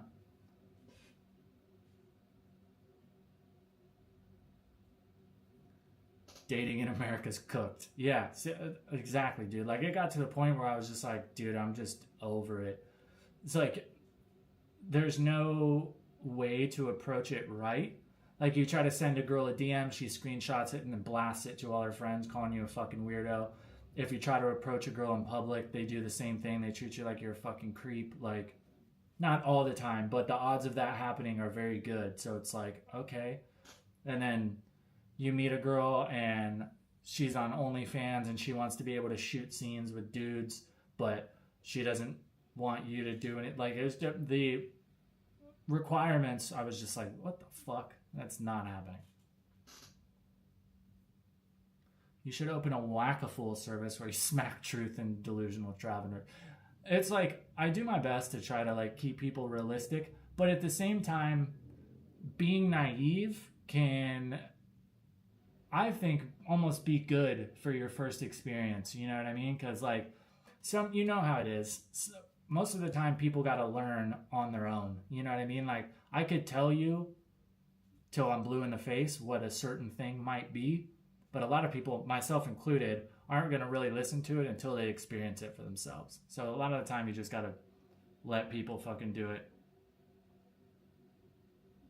The only time I really like make a focus on correcting people is if it's like negative shit that I really don't believe in. You know, if somebody's online saying that every Thai you meet is going to try to scam you out of money and, you know, shit like that, which I don't agree with, I'll call people out on that type of stuff. But that's pretty much it. Can I bring you anything from the U.S.? Lewis, I appreciate that. I'm actually pretty set up. My mom gets to come out once a year because she's a school teacher, so she gets the summers off, and she usually brings me a little care package. Or if I ever need anything like shipped from home, she'll usually ship it and throw me some American snacks. Paydays, Slim Jims, ranch, like the ranch packets of like the spice so you can make your own ranch. I always have her send some of that. It's good shit. Most people don't learn. That's why they're on the third or fourth marriage, Robert. That's actually absolutely true. I'm most people. Don't get me wrong. I'm not this beacon of knowledge by any means. There's still plenty of stuff I've had to figure out the hard way.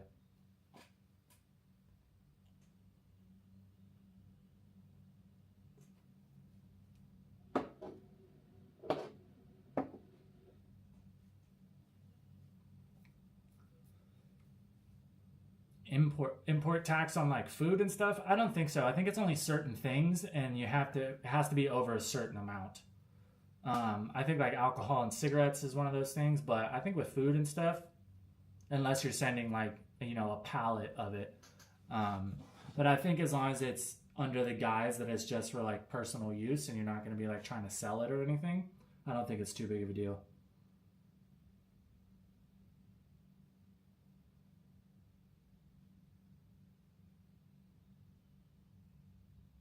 Fuck.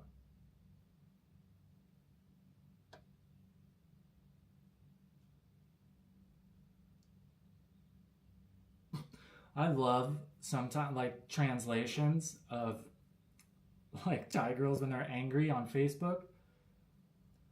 You stupid dog with a dog's face, you're a real dog. Some of them are great.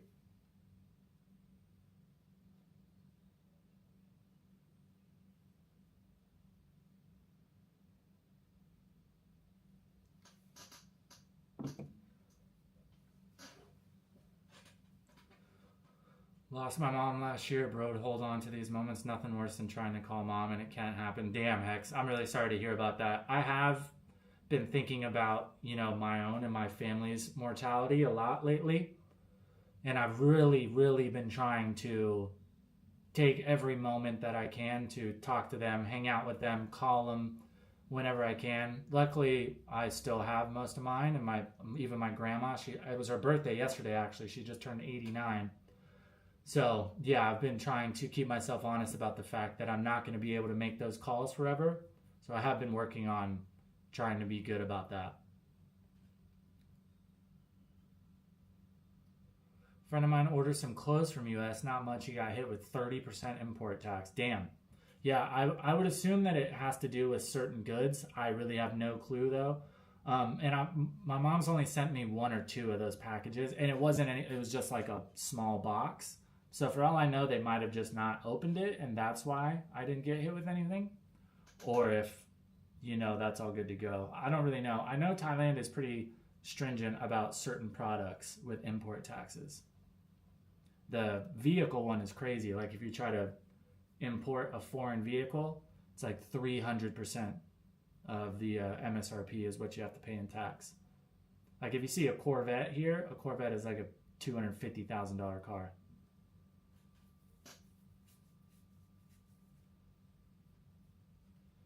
Lucky man, trust me. Yeah, dude, I try not to think about it and like try not to dwell on it, but I think about it and try to keep myself honest that that's not going to be a thing forever.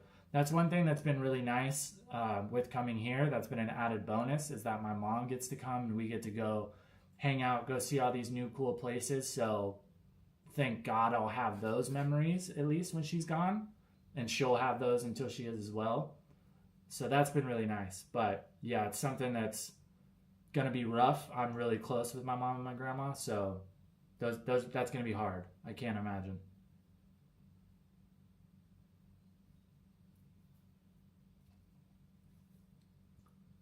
Someone sends you something, or always tell them to remove tags from new products. Okay, that's a good idea.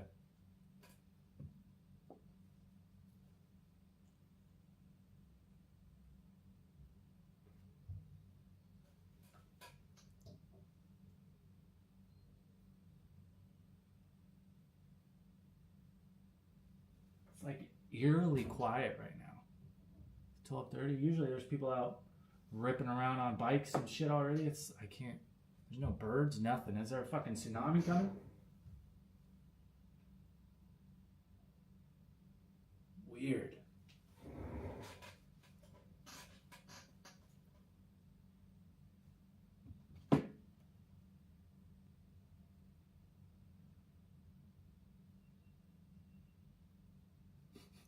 You stupid dog with a dog's face. You're a real dog.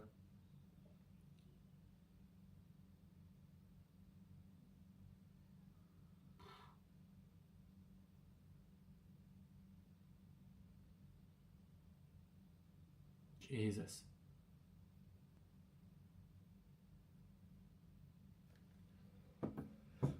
Okay.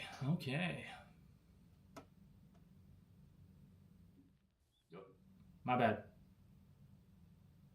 Whoops. It's getting hot again. It's too cold with the AC on. It's too hot with the AC off. I am fucking unpleasable.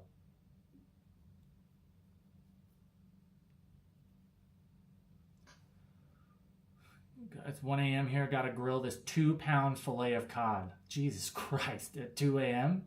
Is everything okay? That's a fucking big ass piece of fish.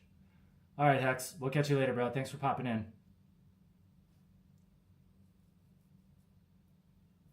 You've been in Pattaya. The U.S. Navy stops by 1,000 sail. Yeah, I've been here the last couple times when they've apparently been here, but I haven't seen any of them. Granted, I'm in Jomtien, so I'm set away from like central Pattaya quite a bit, and I don't go over there very often. So maybe that's why I've never noticed. Yeah, but I know the deal. My uncle was a career. He was a Navy chief. He was on the Harry S. Truman for a while. So yeah, I've met a lot of sailors. I know the deal.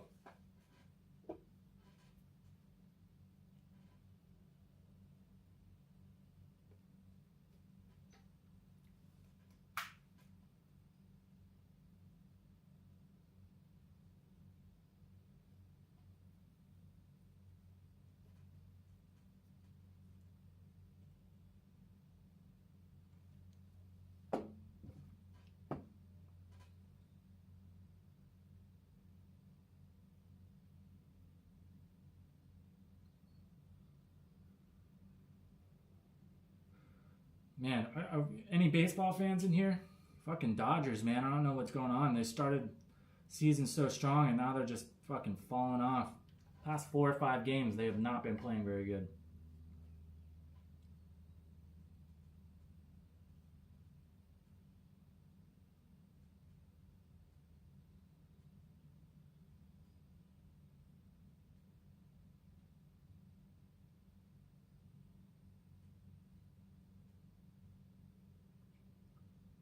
My bad. I'm waiting for an email from this sponsor that I've been working on a video for. Man, it's been pulling teeth trying to get the video how they want it. It's been somewhat of a nightmare, to be honest. Hopefully this most recent edit they'll be happy with. I think our email thread going back and forth with like revisions and stuff is like 100 emails by this point, literally. to the point where I made a whole new contract for future ones just because, I mean, it's my fault in all reality. My contract that I use with them is very open and just leaning on them being accommodating as opposed to having it in black and white. So that's my fault. Moving forward though, everything is in black and white. It's one of those things you kind of learn as you go, you know? I'm still relatively new to the whole sponsor videos type deal. Are you leveraging AI automation? Not for automation. I've dabbled with it just to like see what it can do, and it's honestly like I'm not hyped on it. The amount of stuff that I see on YouTube that is obviously 100% AI, a lot of it has like decent views, but it's just so fucking soulless to me. I'm just like, not that I'm like some fucking amazing creative, you know, creator, but that felt weird to say. But yeah, it's just, I haven't really found anything that it could automate for me that would make my life easier.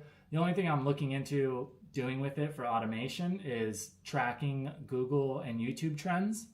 So I can essentially just have an extension set up where, you know, if something is trending currently, it'll update me and let me know that so I can make a video on it if I want to.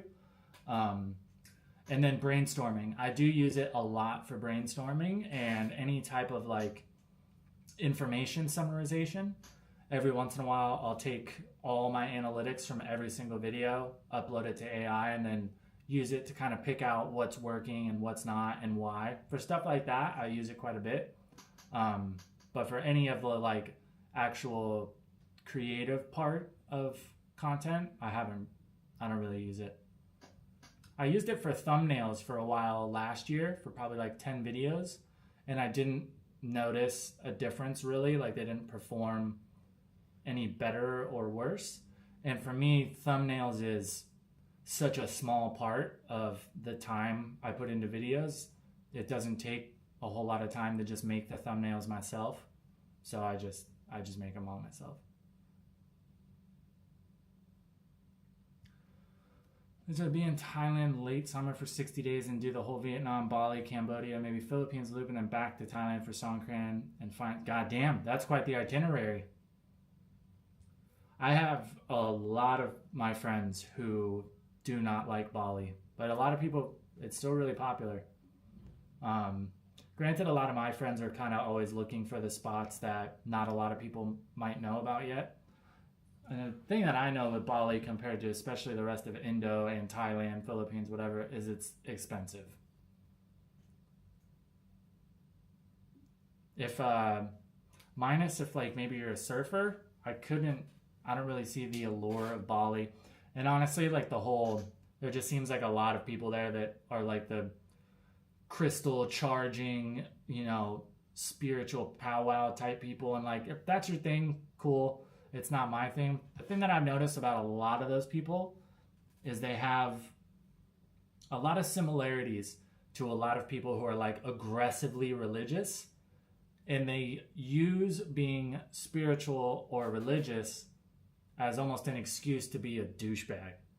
Like, oh, like I'm not an asshole. I go to church every Sunday. Like, oh, I'm on this spiritual journey and I'm just pushing on negativity. It's like, no, you're kind of like just a conceited dickhead and you think you're better than people because you meditate for 2 minutes every morning.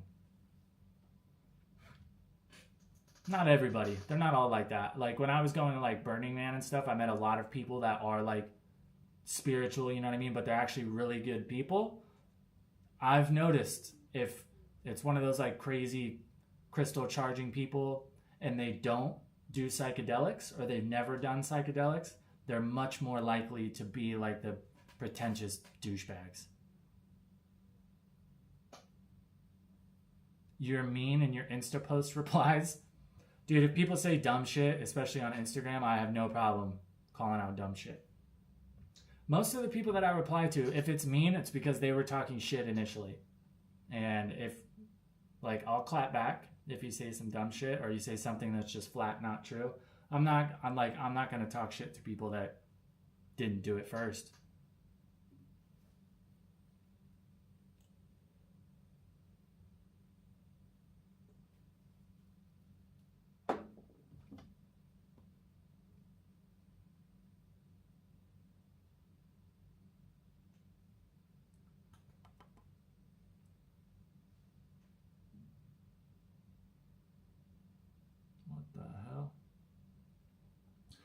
I don't know what's been going on with my Instagram lately.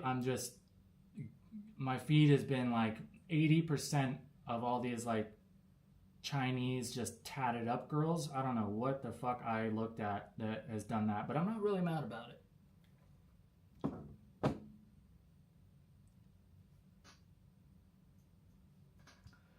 Stay away from Pi and Koh if you don't like the crystal charger types. Yeah, and like, don't get me wrong. I tend to give anybody I meet the benefit of the doubt initially.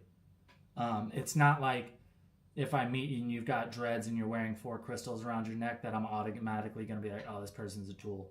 But I will 100% be more aware of it, and I will be looking for the behavior that kind of tells that, you know? I was a big raver in the States, so I know plenty of people like that are good people. But I do know a lot as well that use that as an excuse to kind of just be a shitty person. And I just don't really believe in that shit. I don't think where the planets were when you were born has any effect on who you are as a person. I don't think wearing and putting crystals on your forehead will make you repel negativity from your life. Yeah, it's just not my thing.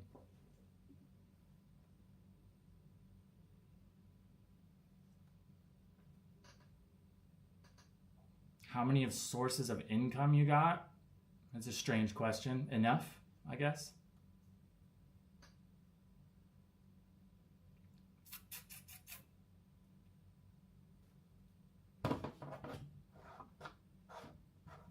It's getting fucking hot in here again.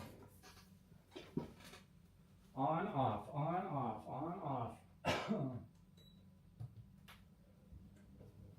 off. Man, I keep giving you guys these fucking free feet shots. I'm gonna have to start charging wearing socks. Have to agree many of the spiritual types are nuts. I'm semi-spiritual, what makes me be able to spot the fakers, and most are fakers. Yeah, like I'm the same. I wouldn't say that I'm not spiritual. Like, I believe in karma. I believe, the energy you put out is the energy you get back. I believe that if you're a negative person and you're annoyed and you're always putting out negativity, that's what's going to come back to you. So I do believe in some of that stuff to an extent. But I think what it is with me, I believe a lot more that your subconscious controls a lot more of what happens in your life than your conscious part does. You know what I mean? The shit you do and the shit you think about without realizing it will 100% dictate what's going on around you. I don't believe that wearing crystals and stuff like that is going to make better energy for you. I think it's our brains. And if you can work on controlling what your brain does, that's going to be beneficial.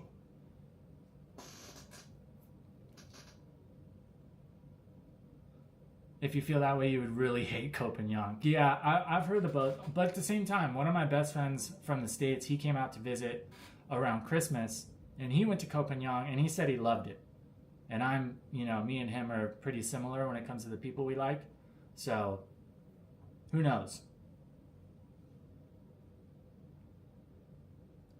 Need to supplement a fan? Yeah, I keep saying I need to fucking buy a fan, but I just haven't yet. Which is not usually what I'll do if I'm here, like, just chilling. For some reason, hanging out with you guys on stream, I feel like I get sweaty. But if I'm just chilling, I'll have the AC on, but I just use the fan. I don't have, like, the actual air conditioning on, and that's usually good enough. Is there organic, whole food, seed oil, free food, grass-fed beef in Thailand? Grass-fed beef? Yes. It's very easy to find high-quality beef here because a lot of it comes from Australia. Organic and whole food, the thing about that is if you want to go and have that 100% legit every time, you're going to have to go to, like, restaurants that cater towards that type of stuff. If you're trying to eat at, like, local Thai spots or street food and things like that, it's going to be much harder. I think if you're, like, want to be on a very clean diet and have a decent amount of options for places to go get high quality food, I think Bangkok is probably going to be your best bet. Last time I was there, I saw tons of, like, organic, vegan, a lot of, like, good restaurants for people who are on more restrictive diets. Me, honestly, like I eat better than some people, but I don't eat particularly well. Dry heat of Arizona or humid heat of Thailand, which do you prefer? Dry heat, 100%. 100%. It's like the Phoenix will get to 115 degrees in the summer, you know what I mean? But if you get out of the sun and get into the shade, it'll be 15 degrees cooler. So it's much easier to like get out of it. As opposed to Thailand, dude, when it's hot, it's just hot. And humid hot is just much more miserable. You sweat more. It like gets hard to breathe sometimes. I much prefer Arizona heat. And the thing about Phoenix even is 115, like that realm, it's only like that for like a month and a half in the summer. The winter, the spring, the fall in Arizona is awesome. It's perfect weather. So there's really only, the summer is pretty brutal, but you get used to it. Like we just don't really go outside during the day in the summer. Or if we do, we're going to the lake or we're going wakeboarding or we're going to go float down the river. You know what I mean? Everything's kind of built around the heat. Here, it's just hot all the time. So it is what it is.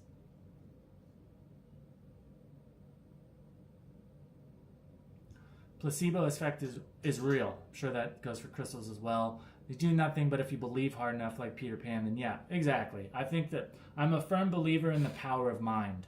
And I think that's what's really going on. If you are charging crystals and stuff and you feel like it's working for you, like you said, it's because you believe that it's working for you. So your brain is I think our brain is much more powerful and has much more influence over the things that go on around us than what we think about or what a lot of people think,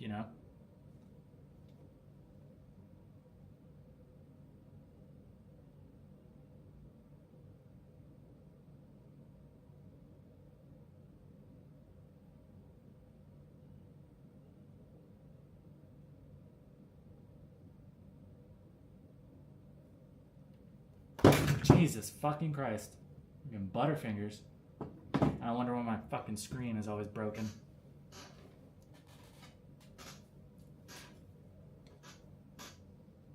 Spot on.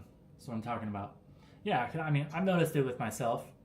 You know what I mean? If I'm focusing on negativity, like that's all you see. You know what I mean? Like I really like the comparison. It's like, okay, if you come to see me and you show up and I ask you, okay, on your drive over, how many brown cars did you see? You're not really going to have an idea. You might have a guess, you know what I mean? As opposed to if I tell you before you come over, I want you to count how many brown cars you see, and every brown car you see, I'll give you $5 for. Then you show up, you're going to know exactly how many brown cars you passed. So the things you're looking for are the things you pay attention to. Those are what you're going to be seeing.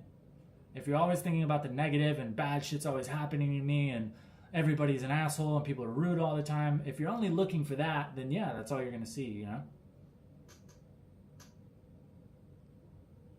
Heard Copenhagen has a cool full moon party. Never again because I don't vibe with the hippies. Yeah, full moon party is definitely a thing. I've thought about going. The only thing that kind of makes me not really want to go is it seems like every time they have one, for the next week, there's like stories coming out of like bad shit happening to people. People getting bad doses, people's stuff getting robbed, you know what I mean? The only thing that's like, Thailand is very safe. When it comes to Thai people, you don't really have to worry about any of that. Granted, there's bad apples everywhere, but for the most part, generalizing, Thai people are super honest. They're not going to steal your shit. But if you go somewhere where it's a high concentration of foreigners, all those possibilities go up, Much more likely you're going to get into a fight with some asshole. Much more likely that somebody's going to steal your shit out of your motorbike. So I'm just like, And I've just partied and did raves and stuff for so long in America. It's just it doesn't really have the appeal that it used to, Especially to make a trip all the way out there. It's just like, If I go to parties and stuff now, I want it to be different. I want it to be something I haven't done, you know? And, you know, a party out in the boonies with a bunch of hippies eating mushrooms and stuff, no knock against them, live your life. But I've had that chapter in my life already, and I'm pretty much over it. Like, I don't do drugs. I don't drink anymore. So it's just like, parties are pretty boring when you're not getting lit. I've had girls here, like, ask me to, like, come see them at the bar. And I'm like, oh, I don't drink. They're like, oh, it's okay. Like, we have soft drinks, too. It's like, you really think I'm going to go to the bar and drink Sprite? Especially because you guys are charging 80 baht for Sprite. You know what I mean? Like, if I want Sprite, I'll go to 7-Eleven and get it for 10. Like, sitting in a bar without drinking, that sounds fucking awful to me.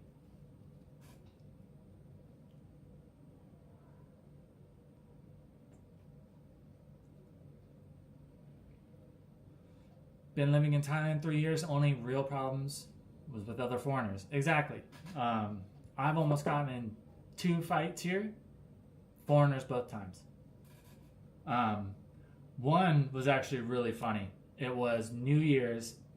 I'm friends with a girl that manages a bar on Soy Bacau. So I was there hanging out with her at her bar. And I've been in there quite a few times. All her security guys, she used to work at a Muay Thai gym. So all her security guys are ex-Muay Thai fighters. Her lead security guy, fucking biggest Thai dude I've ever seen in my life. Used to be a Lumpini champion back in the day. He's a bit older now, but just fucking jacked to the gills. Looks terrifying. I'm not really scared to fight anybody, but I would think about fighting him. Anyways, so it's New Year's, and you know how they always have like the tables out front on the road. I'm sitting right there, and you know the little popper like things. They come in like a little box, and you throw them on the ground, and they just like crack. It's not a firework by any means. They're nothing crazy. I'm sitting there and I'm throwing them on the ground. I've had some drinks, so I may be throwing them at people's feet, but I'm not pegging anybody with them. This group of older, I think they were from the UK, I'm pretty sure. They're walking by and I throw one on the ground, and one of the dudes just gets completely fucking butthurt about it. And it's like, man, fucking stop. You're lucky I don't beat your ass. And I've been in enough fights that I'm not, if it comes down to it and I know I have to fight, I'm not scared to fight anybody, let alone some 40-something 5'8" dude with a beer belly. You know what I mean? I'm not a monster, but I'm almost 200 pounds, over 6 foot, so I'm much bigger than this guy. So he starts talking shit, and of course I'm just poking the bear after he's talking shit. I'm like, what are you going to do? You're not going to do anything, so why are you talking? If you're not going to do anything, shut up, enjoy your night. Comes walking over to me, and I've always been like, if we're going to fight, I will always let you swing first. Because then most of the time people are just going to talk. And if you're just going to talk, I'm not going to hit you. But dude comes up to me, smacks my hat off my head, and then takes like the most fucking like just girly swing ever, completely misses. I just kind of lean back. I don't do anything. I don't even swing at the guy. Before I can do anything, that lead security guy, dude has to be 250 pounds, just jacked, no neck monster, comes blasting out of nowhere, picks the dude up, slams him into the street, and then just like stands over him. The buddies run up, all the other security guys come outside, but doesn't do anything. They end up fucking off. And then the security guard ends up buying me a drink. He's like, thanks for not hitting them. Since you didn't do anything, we don't have to talk to the police or anything. And I was bored. That's like the only... And then another time I had some dude push me a couple times on Walking Street, but nothing happened. But those were both foreigners. Never had any problems with Thais.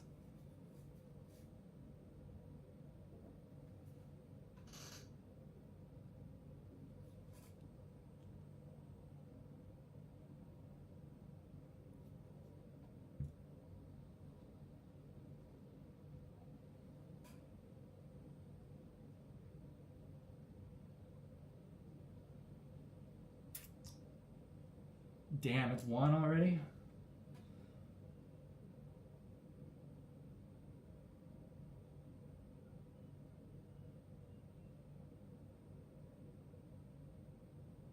Man, did you guys see on the news, fucking Chinese guy here in Pattaya fucking murdered 2 girls? ladyboy and another girl, I think, and like bad. Like cut him open and shit, like really bad.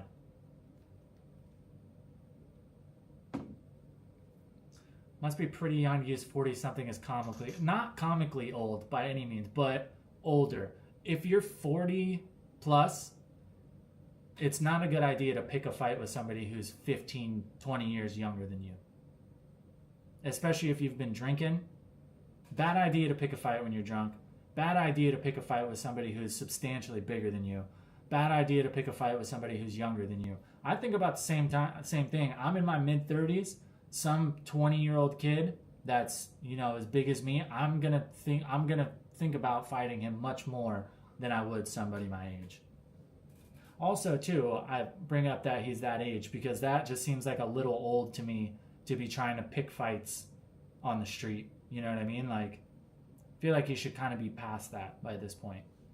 Don't get me wrong, dude. I used to be a shithead when I was younger. I used to go out and look for fights and stuff, but part of growing up is realizing that that's fucking stupid. One, because you might get beat up. Two, because you might hurt somebody. You know what I mean? You never know if you're going to punch somebody and they're going to fall and bang their head and fucking die. It happens. That's the stuff I feel like you should be thinking about if you're a bit older. Not that, oh my God, this little kid, like this kid threw a firecracker. I say kid, but I'm not a kid. This person threw a firecracker at my feet. Come on. Should be better than that. Granted, I completely understand when we're fucking drinking, we don't make the best decisions, myself included. Believe me, pretty much all the biggest mistakes I've made in my life had alcohol involved in some way. So I completely understand it.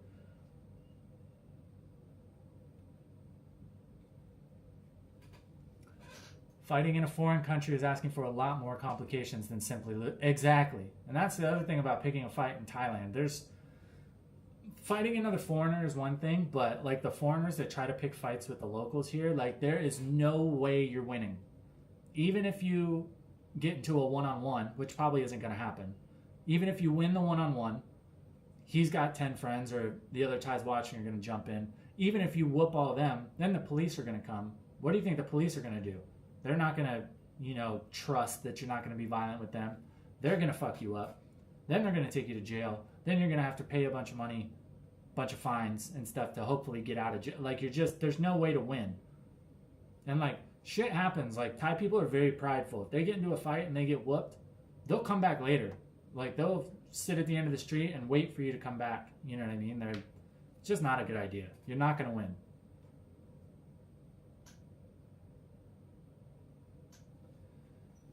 Shouldn't act up in a foreign country. Yeah, dude. Especially in Thailand. Like, they don't play with foreigners being assholes. It's not like, oh, yeah, we're going to give you a slap on the wrist. You're going to pay a fine. Like, they'll just fucking leave you in jail.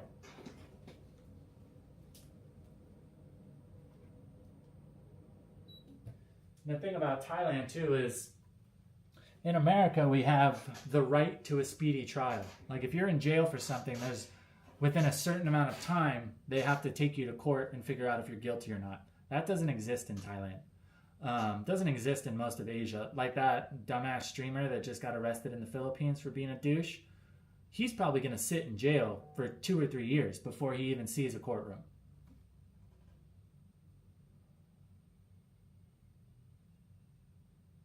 Yeah, and if you think jail in America is bad, don't want to be in jail here. And the thing about any jail is you don't want to be an individual. You don't want to stick out. Yeah, so, and if you're a foreigner in jail in a foreign country, you automatically have a target on your back.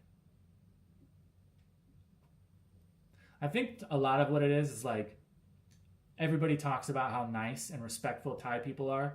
And I think a lot of dumbasses assume that means they're weak. Like they're not going to stick up for themselves or you can just do whatever you want. And it is the complete opposite. Thai people are not weak or pushovers by any means. They're just willing to let you push more than a lot of people would. But once you get it to that point,